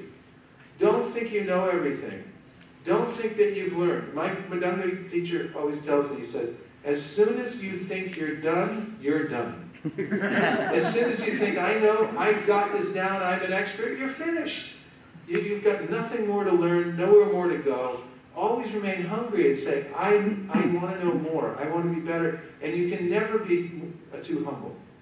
You can never be too humble. That's the secret of life, this humility and staying hungry for Krishna consciousness. The reason we're going out on book distribution, it's not for the numbers, it's not for the Lakshmi, we don't even need it. Hari Vilas and Nandasutta Prabhu are here, we don't need Lakshmi, they'll come. We have Madhav Chandra here. You've got the team here. I'll include all of you. You've got a winning team here. You don't have to worry about it anyway. Krishna's providing all these things. We don't worry about them. They come and go anyway. So the main thing, we're going out on book distribution is for self-purification. Why are we going out? Self-purification. Go out for self-purification. That's the first and foremost reason that you go out. It's the right thing to do. And when you do, book distribution is high sadhana. And we go out to do service for service sake. That's a brahmachari, by the way, distributing a book through a second floor window. He climbed all the way up on the air conditioning duct. You can see the picture of right in the window there, there's the Rathayatra cart. You can just see the reflection of it behind the man's head. He was going down the street and the man was dancing in the window, so the brahmachari climbed up the building, up the air conditioning duct, and he distributed a book through the second story window. He had just given donation, he was giving him a thumbs up. So what the point was, do service for service sake, and here's our mood. I save one soul at a time, beginning with myself. Don't be condescending. Don't think everybody else needs this but me. So just like on the airline, they'll tell you in the announcement, when the plane starts losing altitude and the pressurization goes away, the mask will fall down. Who do you put it on first, you or your kid? Yourself first. That sounds weird, doesn't it? But it's a fact. You have to save yourself, otherwise you can't save your kid. So you have to save yourself before you can save anyone else. Don't think I'm a big savior of the world. First save everyone else. We try to save one soul at a time, beginning with myself. Treat people with respect. Now here's a trick, and we've done this in many seminars. We have these little signs. And on the sign it says, make me feel special. And everyone puts it around their neck. And then you look at somebody and make them feel special. Now I want you to turn to somebody in the room right now and make them feel special. On your mark, get set, go. Go. Now's your chance. Find somebody, make them feel special. Everybody do it? Okay, stop it. No more. Don't do it anymore. How did it feel? It feels terrible, doesn't it? Isn't everyone in a bad mood now? Look around the room. Everyone's unhappy. Everyone's frowning. Right? And that took, what, 10 seconds to make people feel special? This is the trick on book distribution. You see that sign hanging around people's neck. Don't think what to say, what to do, anything like that. If you can't remember anything, just go up and make people feel special. Just go, wow, you're amazing. That's what everyone wants. Anyway, that's why they walk out of the house. They're wondering, when is somebody going to make me feel special? They live for that moment. And if you're the one, they'll totally open their hearts to you. And they are special. Krishna says, the soul is the most wonderful, amazing thing in this world. Nothing can compare to it. So you just look at the soul and say, you are amazing. And just really give it to them from your heart. And that's how you'll connect to every person you meet, whether they're a human being or an animal or a plant. If you make them feel special. Leave everyone with a good impression. Offer kind words. Everyone's waiting for some kind words. They barely ever get them. And when you can offer a couple kind words, you'll be their best friend. Just wanted to share with you, like we were going on this Gaura Purnima, Mahasankirtan. So we were having one Mataji, Anika Mataji. She gave Varito and Prabhupada books to one lady. So she literally cried on the middle of the street. And She did what? Literally cried. She cried. Like nobody was so good with me over my lifetime. And says you are God's people. And in that Mataji's word, like she filled her bag up with all kinds of good blessings she could ever give to the stranger. It was like incredible experience. For me also, like we were going for book distribution on that day, and one lady said, you know what, I just now had a fight at my home, and I went out and then I heard drums, and I felt something after hearing drums.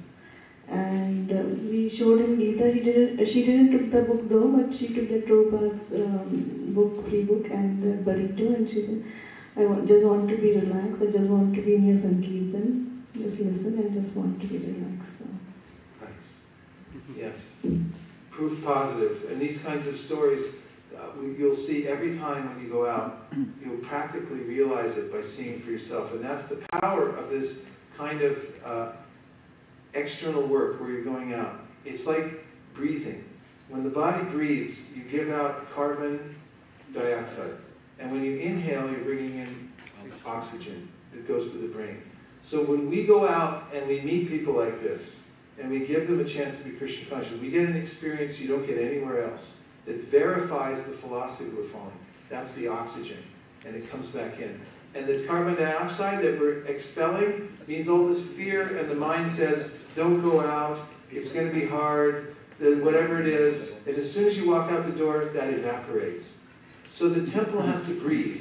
You have to send out and then bring back in. And you bring back in these experiences and this knowledge that you get, these realizations from meeting these people, and that's what makes a thriving community. Okay, so focus on teamwork. Here we are in North Carolina with the team that started there. And we were there, it was 108 degrees while we were distributing books there. It never gets 108 degrees here. And a focus on working together. In fact, we do team scores only for these monthly Sankirtan festivals, and we emphasize that all for one and one for all. Develop the habit of expressing sincere gratitude and thanks to people you meet, live with, and associate with. That goes so far, and you take it out with you. Preaching means giving. Don't be. Express. Practice. And make people feel special. Prabhupada was an ambassador of goodwill, and that's what it means to be a Sankirtan devotee. It means to be an ambassador of goodwill. You go out and just connect with people in the most important way, the way that everyone's looking for. So, here again, radar. Next is hand power. Hold up your hand.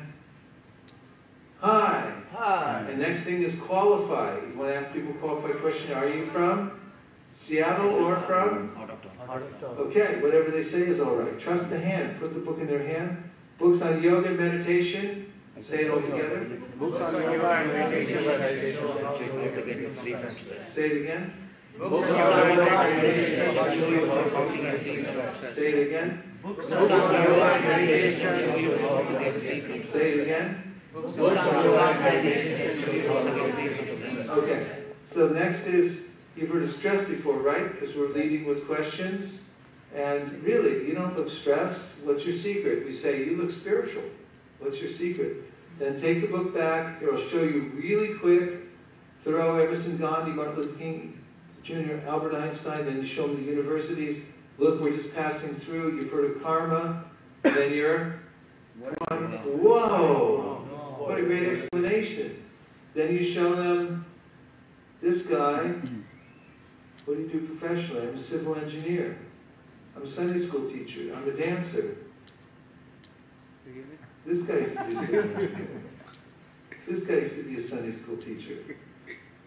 This guy used to be a dancer. Then you take the book back. We don't sell it like in a bookstore. We just take a donation. It costs such and such to print. And then they give a donation. And then teach them the Maha Mantra. Do you believe in the power of prayer? Yes or yes? Yes. Yes.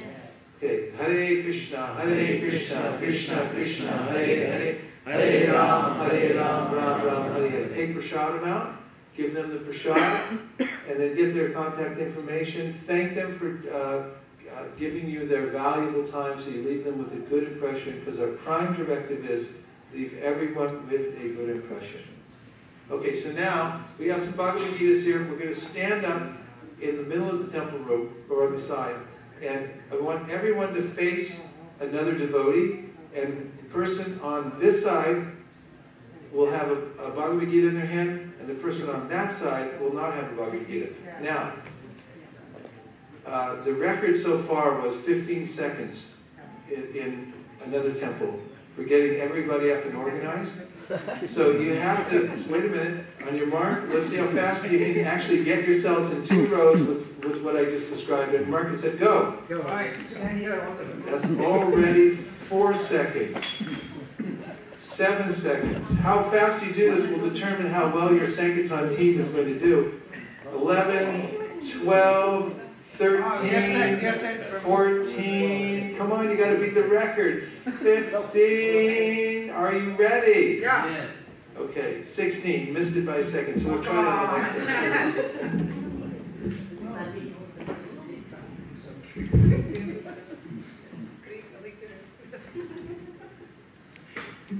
Okay, is everyone facing another person? Make sure you're directly across from somebody.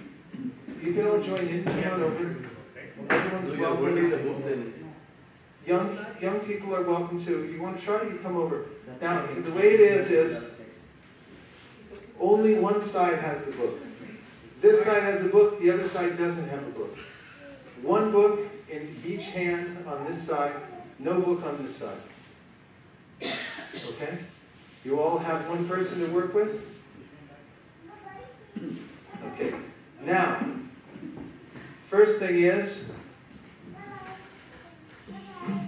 do you remember? Book distribution is conscious contact.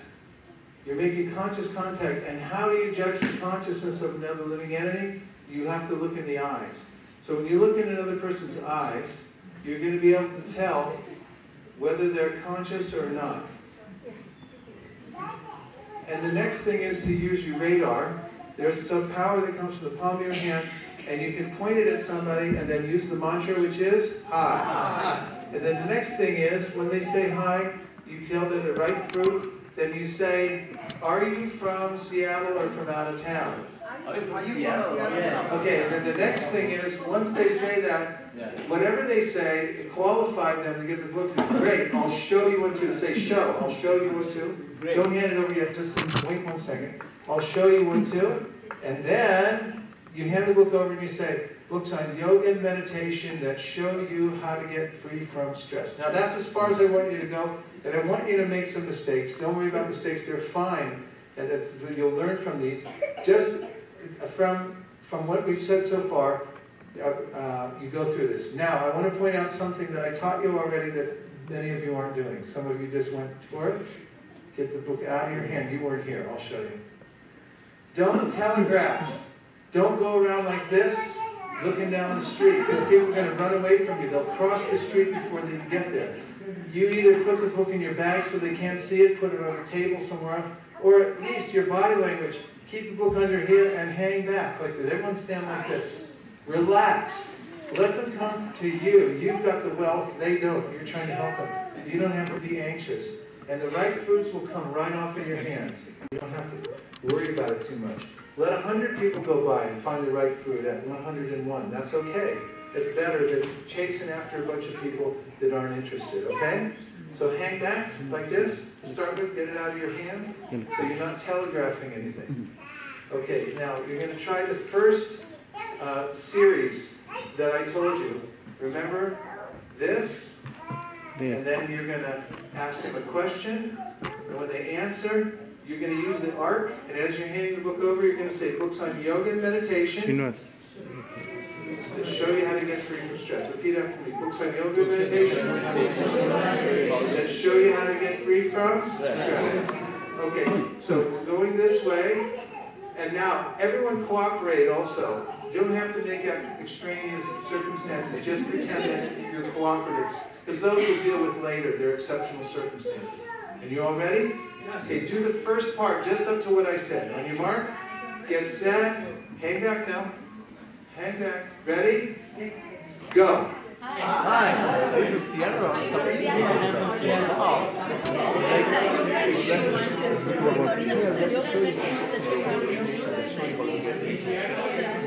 Now, if you just handed the book over to them, don't show them anymore, but ask them the question. Now remember, the next most important thing is to ask the question. If you can hear me, raise your hand. If you can hear me, raise your hand. If you can hear me, raise your hand.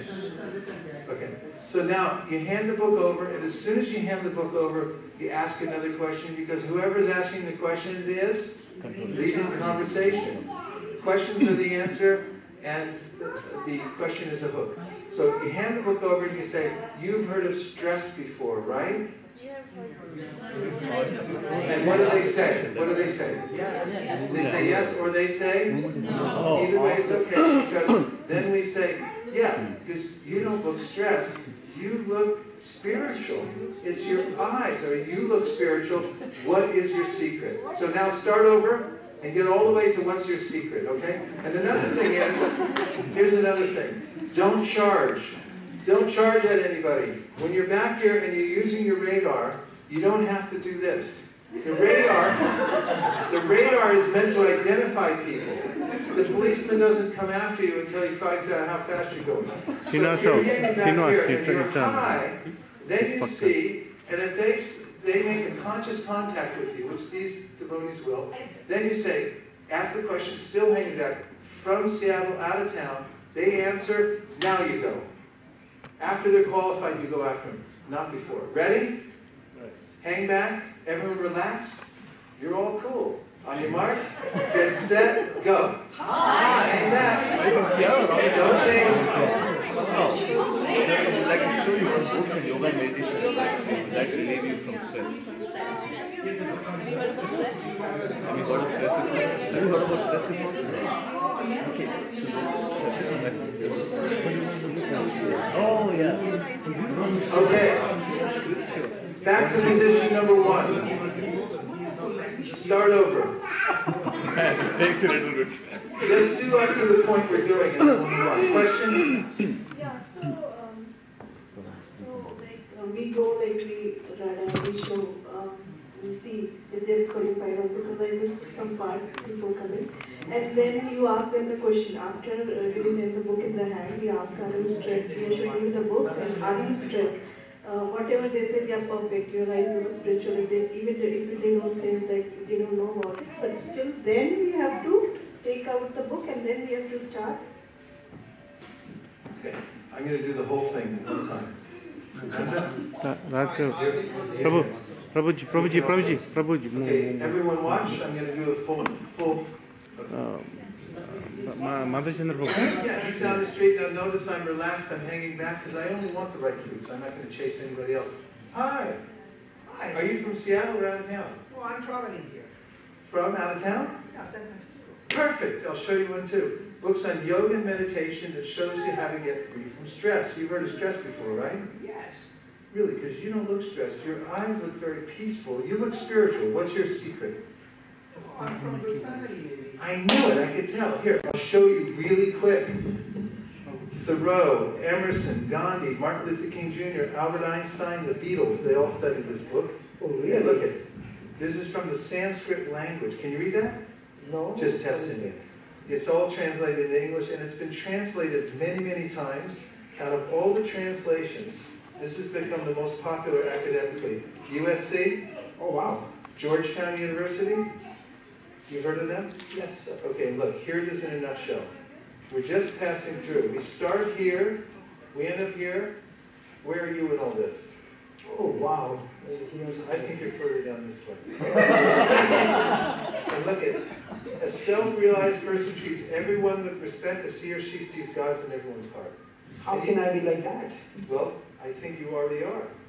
Like, and look at, the horses are like, the senses are like strong horses. They pull us in different directions. But yoga teaches how we can go in our own direction in life. And you've heard of karma, right? Yes, sir. What does it mean to you? Oh, karma means, I heard that term, that's all. I mean, it means do good or something. Whoa, I really like how you put things. If more people thought like you, it'd be a better world to live in. And look at, this is a picture that won some art awards for karma. Man with a cow's head, cow with man's head. Whatever we do comes right back to us. What do you do professionally? Yes, Steve, we need to go. We need to go have lunch now. Somebody's going to say that. We're not dealing with aberrations now. We're only dealing with the template, and the aberrations will come later. I'm a businessman. What kind of businessman? Oh, we do logistic. Are you serious? Look at this guy. He used to be in logistics. Oh, really? No, not really. I'm just kidding. Okay. We don't sell it like in a bookstore. We just take a donation. We don't need the money, but when you give something in return for spiritual knowledge, it connects you to all the original teachers and helps you to enter into the knowledge. Well, they cost $10 to print. Anything you give over that is a donation. I like to give, but I don't have a cash. Oh, perfect. We don't take cash. We take MasterCard, Visa, American Express, Carte Blanche, or Diners Club. Oh, I don't feel like pulling out my card on the street. No aberrations. Oh. Just go over. Okay, sure. Now, thank you. Slide the card on the slider. You just sign here. Thank you. He gave 200, by the way. Thank you. And do you believe in the power of prayer? Sure. Okay. Here's, I'm going to teach you a prayer. This is from an ancient mantra. It's meant to wake up love for God in your heart. Repeat after me. Are you ready? Sure. Hare Krishna. Hare Krishna. Hare Krishna. Hare Krishna. Krishna Krishna. Krishna Krishna. Hare Hare. Hare Hare. Hare Rama. Hare Rama. Hare Rama. Hare Rama. Rama Rama. Rama Rama. Hare Hare. Hare Hare. Perfect. You're a natural. And here's some prashadam. I give him some prashadam. And I can take your name also if you'd like to be on our mailing list. Here's your nice big letter card. And we'll take his name. You can take your name. Okay, I'll Write that down. And I want to thank you for taking your valuable time. It's been an honor to meet you. Thank you, Thank you. So he got book, Mahamantra, Prashadam, and a good impression. These 4 things you have to leave with. And we got some donation and also his information. Not everyone will give information. Not everyone will give donation, but you get the best you can out of everyone. Does that help? Thank you so much. Okay, let's try it again. Thank you, Nandasi. I have a question, like sometimes we do the reverse, like we start, like depending on the person, we start either giving them some prashadam or we make a chant. Krishna will just say that this is mantra meditation, and we start with mantra meditation rather than going into the, is that okay to? Yeah, as I said in the beginning of the class, this is one template out of thousands. But if you learn this one template, then you'll have another way of doing it, and you'll be able to innovate in another way. This is a template that flat out works, and I guarantee it. If you follow this process, if you learn it the way I'm teaching you, and you try it, I guarantee you you'll sell Bhagavad Gita's, or I already told you your money back from this presentation today.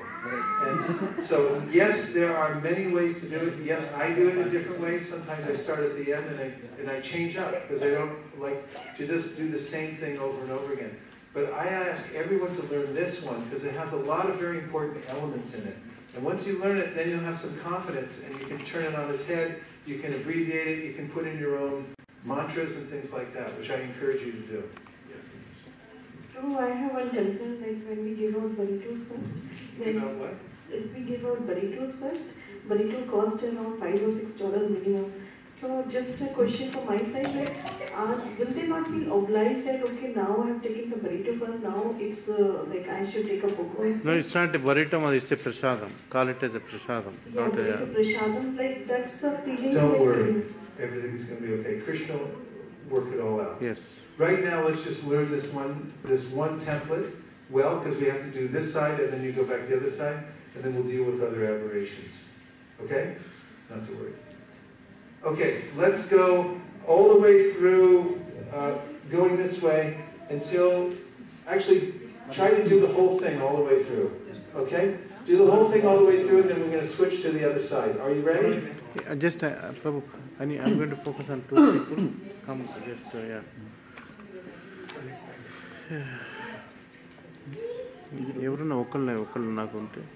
Okay, let's go. Come on. We got to concentrate because we got to finish this up.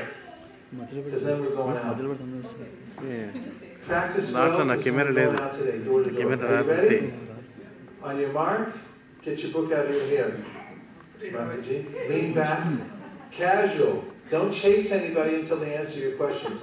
On your mark, get set, lean back, go. Hi, are you from Seattle or here? I share with you a book which is over meditation that helps you from stress. Have you experienced this before?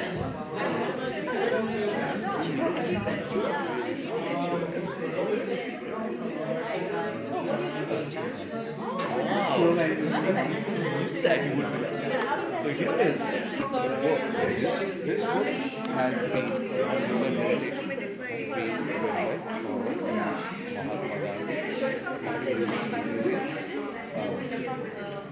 Albert Einstein and if you look at academics, George W. Seven Castles,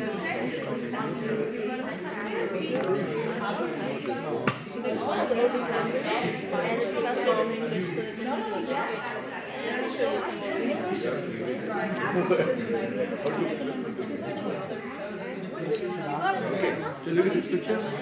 Here all on the map. What do you think about it?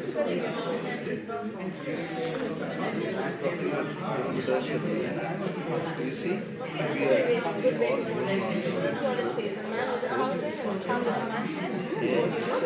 self-realized these pictures, they are representing the five senses.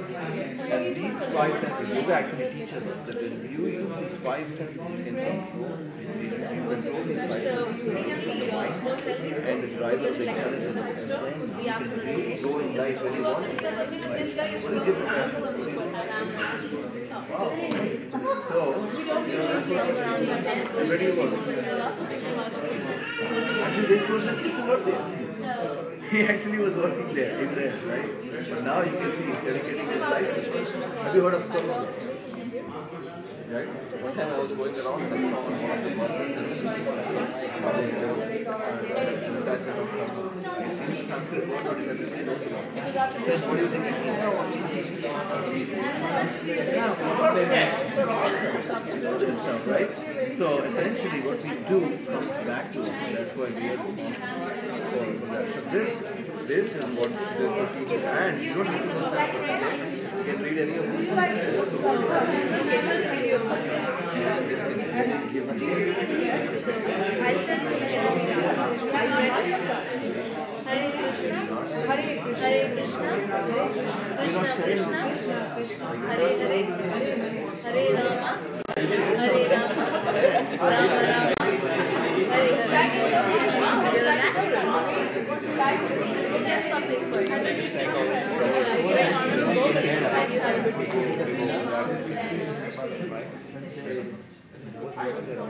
Okay, how's everyone doing?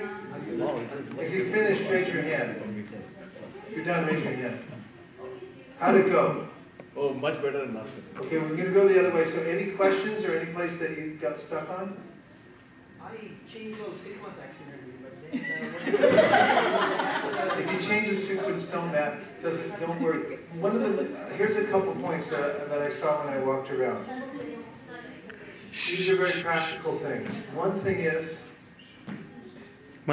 take time to be familiar with the book.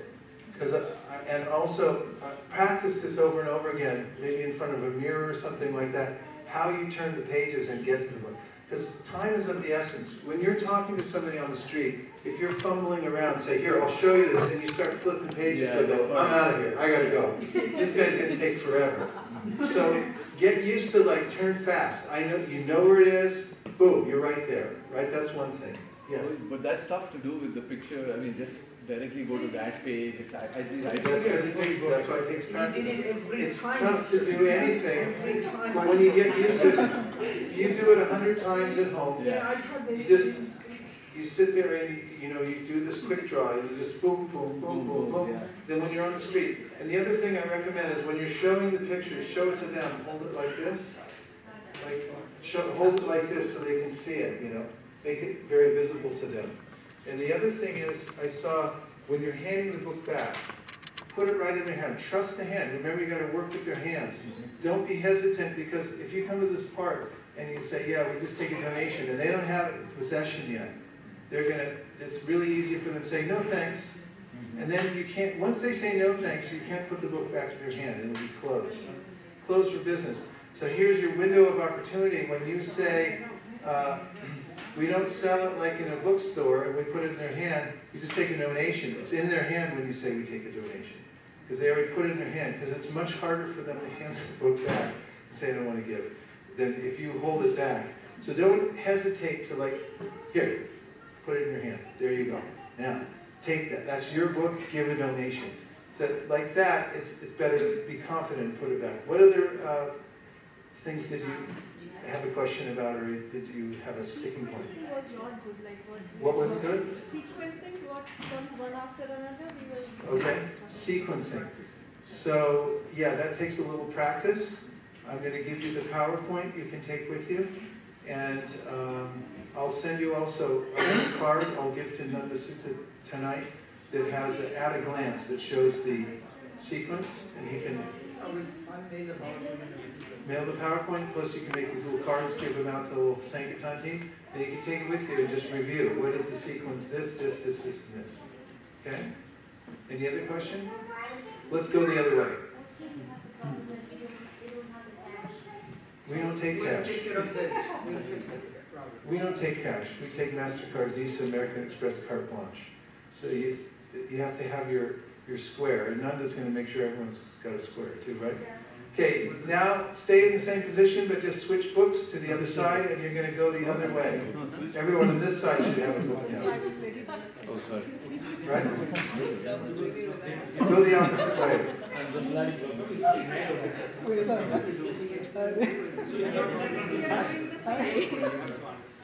Okay, now. Are you all ready? Do you all have a partner? Does everyone have a book on this side? Okay, on your mark, remember, hang back. Your body language is everything. There you go. Okay, give him a book. Okay. Are you all ready? On your mark, hang back, cool down, be detached. On your mark, get set, go. Don't chase it.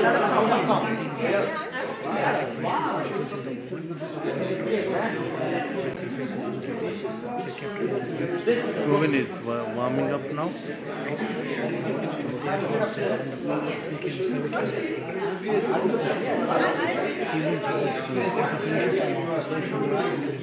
It's okay, take care. We have time. Prabhadar is here. No, I don't know. But just telling you, the box is inside the kitchen. Prasad will not have put sign, otherwise people will say. Yeah. Put other side, not this side.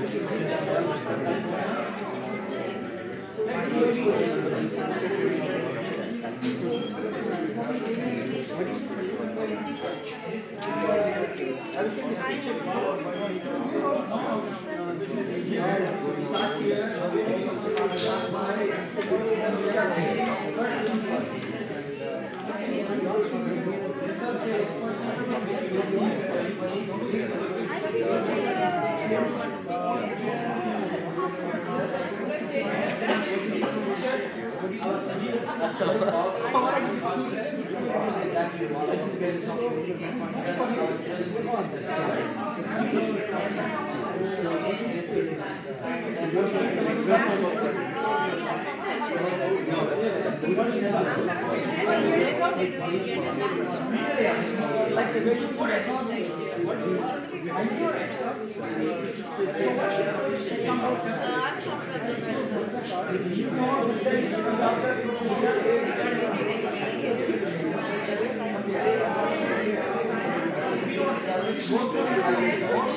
Really? Oh, come on, you're kidding. So what are nice meeting you? Don't let us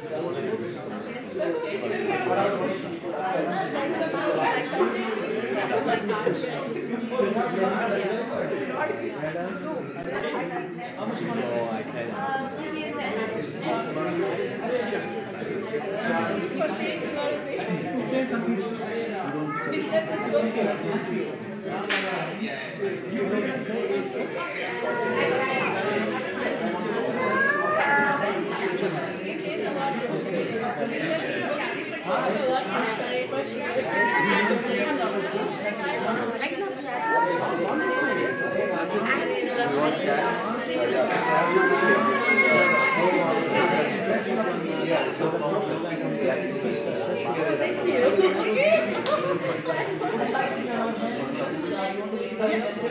Okay. If you're done, raise your hand.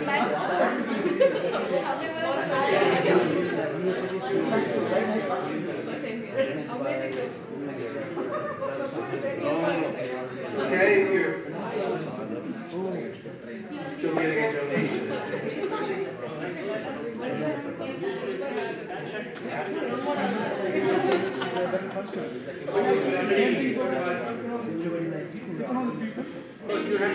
Okay, if you're finished, raise your hand.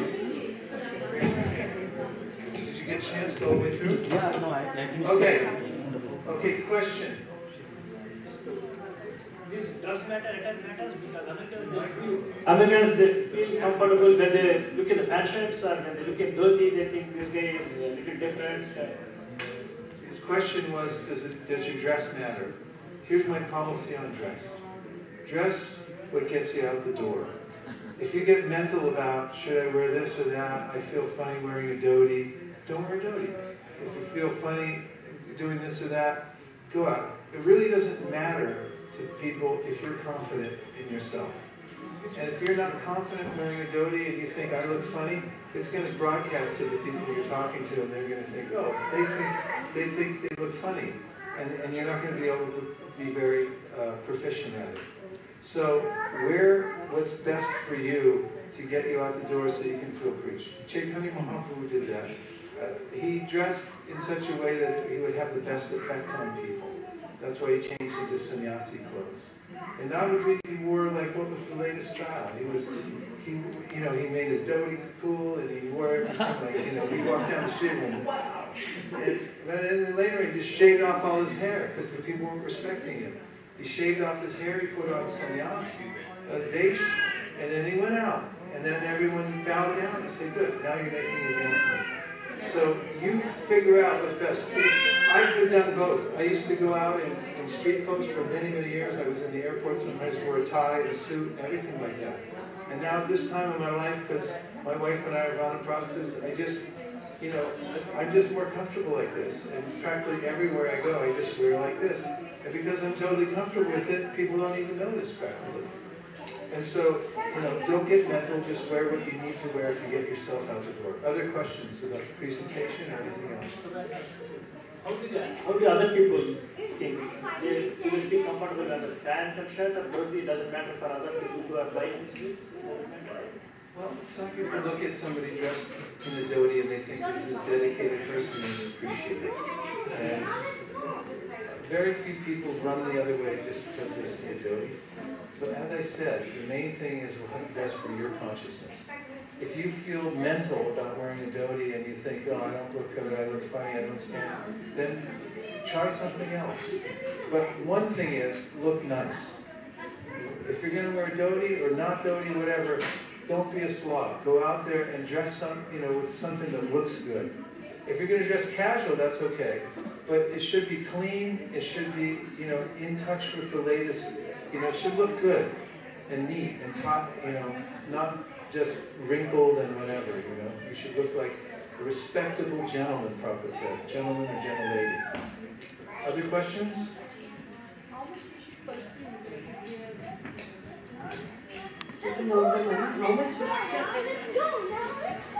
Question is how much you should pursue someone. Well, one thing is for sure, don't chase people. Don't follow them down the street or something like that unless they ask you to. And you can pursue up until the point where you decide in your mind that this person is not a right fruit. If this is not working, they're not into it, then break off and go somewhere else. Because the more you free yourself to find out the right fruits, the more you're going to find them. And I used to go out by myself for a long time in San Francisco. And you get more mental when you're by yourself. So what I did is I made a chart, and it had 6 scenarios on the top. One was somebody didn't look at me when I called them. Second, they looked at me and walked away. Third was they looked at me, came over, and then walked away. Fourth one was they came over, they looked at me, came over, they looked at the book, and then they walked away. Fifth one, they came over, they looked at the book and they bought it. And the 6th one, they came over, they looked at the book and they gave a big donation. So there's the 6 possibilities that can happen. So all day long, I call people, and whatever happened, I make a mark in the little grid. And then I found out over a period of time that the grid always filled out the same way. Because there's a certain number of people that are just not going to look at you. And there's a certain number of people that are going to give a big donation. And there's a certain number of people. But you have to get through them all. Don't hang out with one person who's resisting you and then let all the other people walk by. Just keep fluid and then, okay, this is not working. There's plenty of more people out there which your tongue is ready to set. This person already got contact. And remember this, our prime directive is not to sell a book. Don't even worry about selling the book. That's just one of the stages of engaging people. There's lots of other ways to engage them. If they even see you on the street being dedicated and they hear some words as you walk by, they're going to get benefit from it. If they just take a piece of prasadam, they're going to get benefit. If they buy a book, that's a huge thing. But it's not everything. It's a whole series. Even you walking out the door has an impact on the environment. So thank you for taking all the effort. One devotee told me, actually in this temple a few years ago, that we are in the post-modernist age and book distribution has no role in it.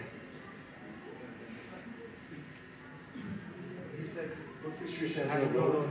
No, it's not true. That devotee no longer is here, but he made that statement. Let me answer that from my wife's way. I'm not a book distributor. Prabhuji, Madhachandra. Same impression. So Madhachandra. She was moved. So let me tell you, even I felt exactly the same way for many, many years. And I just feel that a lot of people come here and, we can take better care of them, which I don't think so. We should stop doing it. In fact, we're not taking better care of them. We should be doing better than what we are doing always. But what happened is that I have been reading these books for many, many years. My first connection to Krishna consciousness was when I walked in and said, Radha Madhava, I used to get a book. Your ever well-wisher. So I have been analyzing in my mind that I'm always reading the book, and that's the only thing that has kept me going all these years. The amount of service I have been reading the book is nothing but Srila Prabhupada's Bhagavatam and Bhagavad Gita has empowered me to do all those things. So why can't I share the same knowledge? Because I've been giving classes, I've been doing a lot of management, fundraising. I've done most fundraising compared to anybody else here. Okay?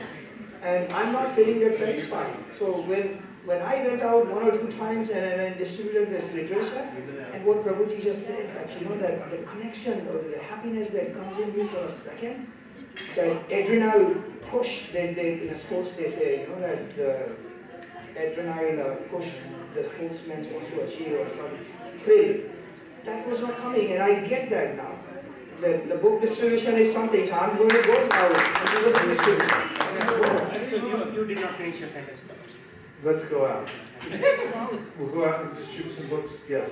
So sometimes we look at people, they're in a hurry, or they seem to Oh, be okay. avoiding us. Somebody's in a hurry. Yeah, So here's what I do when somebody's in a hurry. So let's say I have the book. Okay, done. The devotee was here and he bought the book. He literally gave $5 and took the book with him. So we sold one book already today. So our team is already a success, right? Okay, so now, Nanda, I'm calling you. I'm on the street. I'm hanging back and I say, hi, you're coming, and you say, I'm in a hurry. I'm in a hurry. Now, remember asking, a question is a hook, right? So he says, I'm in a hurry. So I say, are you in a big hurry? Yes. No. Do you want me to show it to you really quick? Okay, then he gave me permission. So if someone's in a hurry, don't force them. They say, I'm in a hurry, and you let them go. But you can ask them a question. They say, I'm in a hurry. They say, are you in a big hurry? They say, I'm in a really big hurry. I say, do you want me to show you this really, really quick? And if they say yes, then they just give permission. And sometimes they say, do you want me to show you the 5-second version? Should I show you the 5-second version? And don't say, do you have 5 seconds? Because they'll say no. That's a yes or no question. Shall I show you the 5-second? May I show you the 5-second version? And if they say yes, okay, fine. And then I just say, spiritual books meant to wake up our love for God. You believe in God, right? Yeah. We just take a donation which meant to spread love for God over the world. Give what you can. That's the 5-second version. And you can forget everything that you learned earlier and just use that version if you like at any time, because it also works really well. Okay? But it's nice to have a repertoire, and the more you practice, the more repetitions you do, and at home, the more you look through the book and see where the pictures are and everything like that, the better you'll get at it. And it's a good idea to go out and try these things and fail. Because when you fail, then you learn exactly what to do and what not to do. Okay? So can we go out? What I propose today, one second. What I propose today is that we go out and try some door-to-door distribution. I'll take the group, whoever wants to go, and we can divide up into some teams. Matan, wait. Door-to-door. Don't come this way. Which is basically really simple. You just knock on the door. Can we do the little trial run here? Yeah, this way. Here. You're behind the door, right? Now, first thing I do is I watch the little peephole, because the peephole changes colors when he's looking out. Okay. Shoot. They don't say who's that generally, but if they do, we say, it's Vasiesika Dasa. I just tell them the truth. Okay, so I knock on the door, and then they basically open it to see who it is. Right? And it's the same thing I just taught you, the whole sequence. When they open the door, first thing I do is I say, hi. Hi. And the way I prepare for it is, you know when you go to somebody's house and you're looking forward to meeting them, and you're going to have prasadam over there, and you're really excited to be at somebody's place? I'm thinking my best friend lives inside this house. And we're going to have a really nice conversation. We're going to have prasadam, the whole thing. So I'm holding all that in my heart. And as soon as they open the door, hi, how are you? And then I say, here's our card. We have a local yoga group. We teach yoga and meditation. And we're just around in the neighborhood. We're somebody surrounding you. Have you lived here very long? 2 years. 2 years. Great. Then I'll show you one too. And they're off to the same thing I just showed you. Books on yoga and meditation show you how to get free from stress. You've heard of stress before, right? Because you don't look stressed at all. You look very peaceful. It's your eyes. Your eyes look spiritual. What's your secret? I was just resting properly. Yeah, but it's more than that. You look very balanced. Do you have some spiritual practice? I can tell. Mike Here, even I'll show you right. really quick. Answer. Thoreau, Emerson, Gandhi, Martin Luther King Jr., Albert Einstein, the Beatles, they all studied this. And here is the ancient language Sanskrit. Can you read this? I just tested it. It's all translated in English, and it's been translated almost 500 times. Ask him to go other side, to hold the mic. Academically, USC, Georgetown University, you've heard of? Right? And here it is in a nutshell. Look at it. We start here, we end up here, we're just passing through. Where are you in all this? Right, I think you're over on this side. And look at it. A self-realized person treats everyone with respect as he or she sees God's in everyone's heart. And you've heard of karma, right? Yeah. What does it mean to you? I mean, it's good deeds. Wow, I like the way you put things. If more people thought like you, it would be a better world to live in. And what do you do professionally? Oh, I'm working in a computers. What do you do with computers? Programming. Programming, look at this guy used to be a computer programmer. Oh, come on. We don't sell it like in a bookstore. We ask for a donation. We don't need the money, but the reason we ask is when you give something in return for spiritual knowledge, it connects you to the previous teachers who have passed it down. They cost us around $10 after printing and shipping and everything. Anything you give over that is a donation. Thank you very much. Do you believe in the power of prayer? I'm not sure. Perfect, because I have a mantra for you. Mantra is a form of meditation. Now, I'm going to say it one time so you know how to do it, because it's a little hard to pronounce, and then you can do it anytime you want for your own meditation. Are you ready? Hare Krishna, Hare Krishna, Hare Krishna, Hare Krishna, Krishna Krishna, Krishna Krishna, Hare Hare, Hare Hare, Hare Rama, Hare Rama, Hare Rama, Hare Rama, Rama, Rama Rama, Hare Hare. You're a natural. And this is for being so kind. I'm handing you some prashadam now. If we have more people like you in the world, it'd be a better place to live. Thank you. And thank you for taking your valuable time. It's been an honor to meet you. And at this point, too, you would take his contact information. If he's interested, you get his email so that you can contact him as soon as you get home and be in touch and start developing a list of people that you're in touch with. And then he's off and running. So it's the same thing door to door. And you just greet people in a friendly way. You can hand them a card up front to show them that, we're in the neighborhood. And I usually say, there's many of us out here today. We're going around. It's a special day. We're all over the neighborhood, and we're just visiting all the people in the neighborhood, making friends. And then when you see the right opening, you just say, here, I'll show you this. And you just show the book.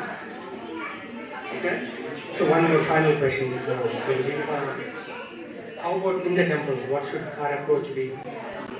Inside the temple? Visitors inside the temple?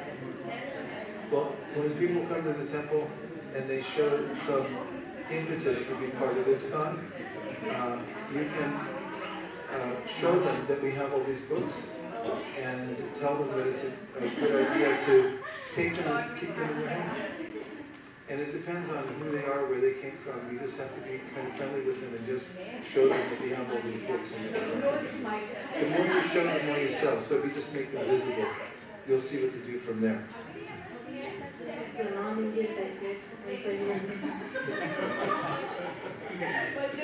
Answer Prabhu. Answer Prabhu. Answer Prabhu. Sorry. Remember how much time you have? Because we have to go at some point, right? The Indian temple. That is that if you hand over Bhagavad Gita to Indians and say, full-time yoga meditation shows that it's not applicable because they already know. So, for instance, when I go to door, thank you very much, everyone.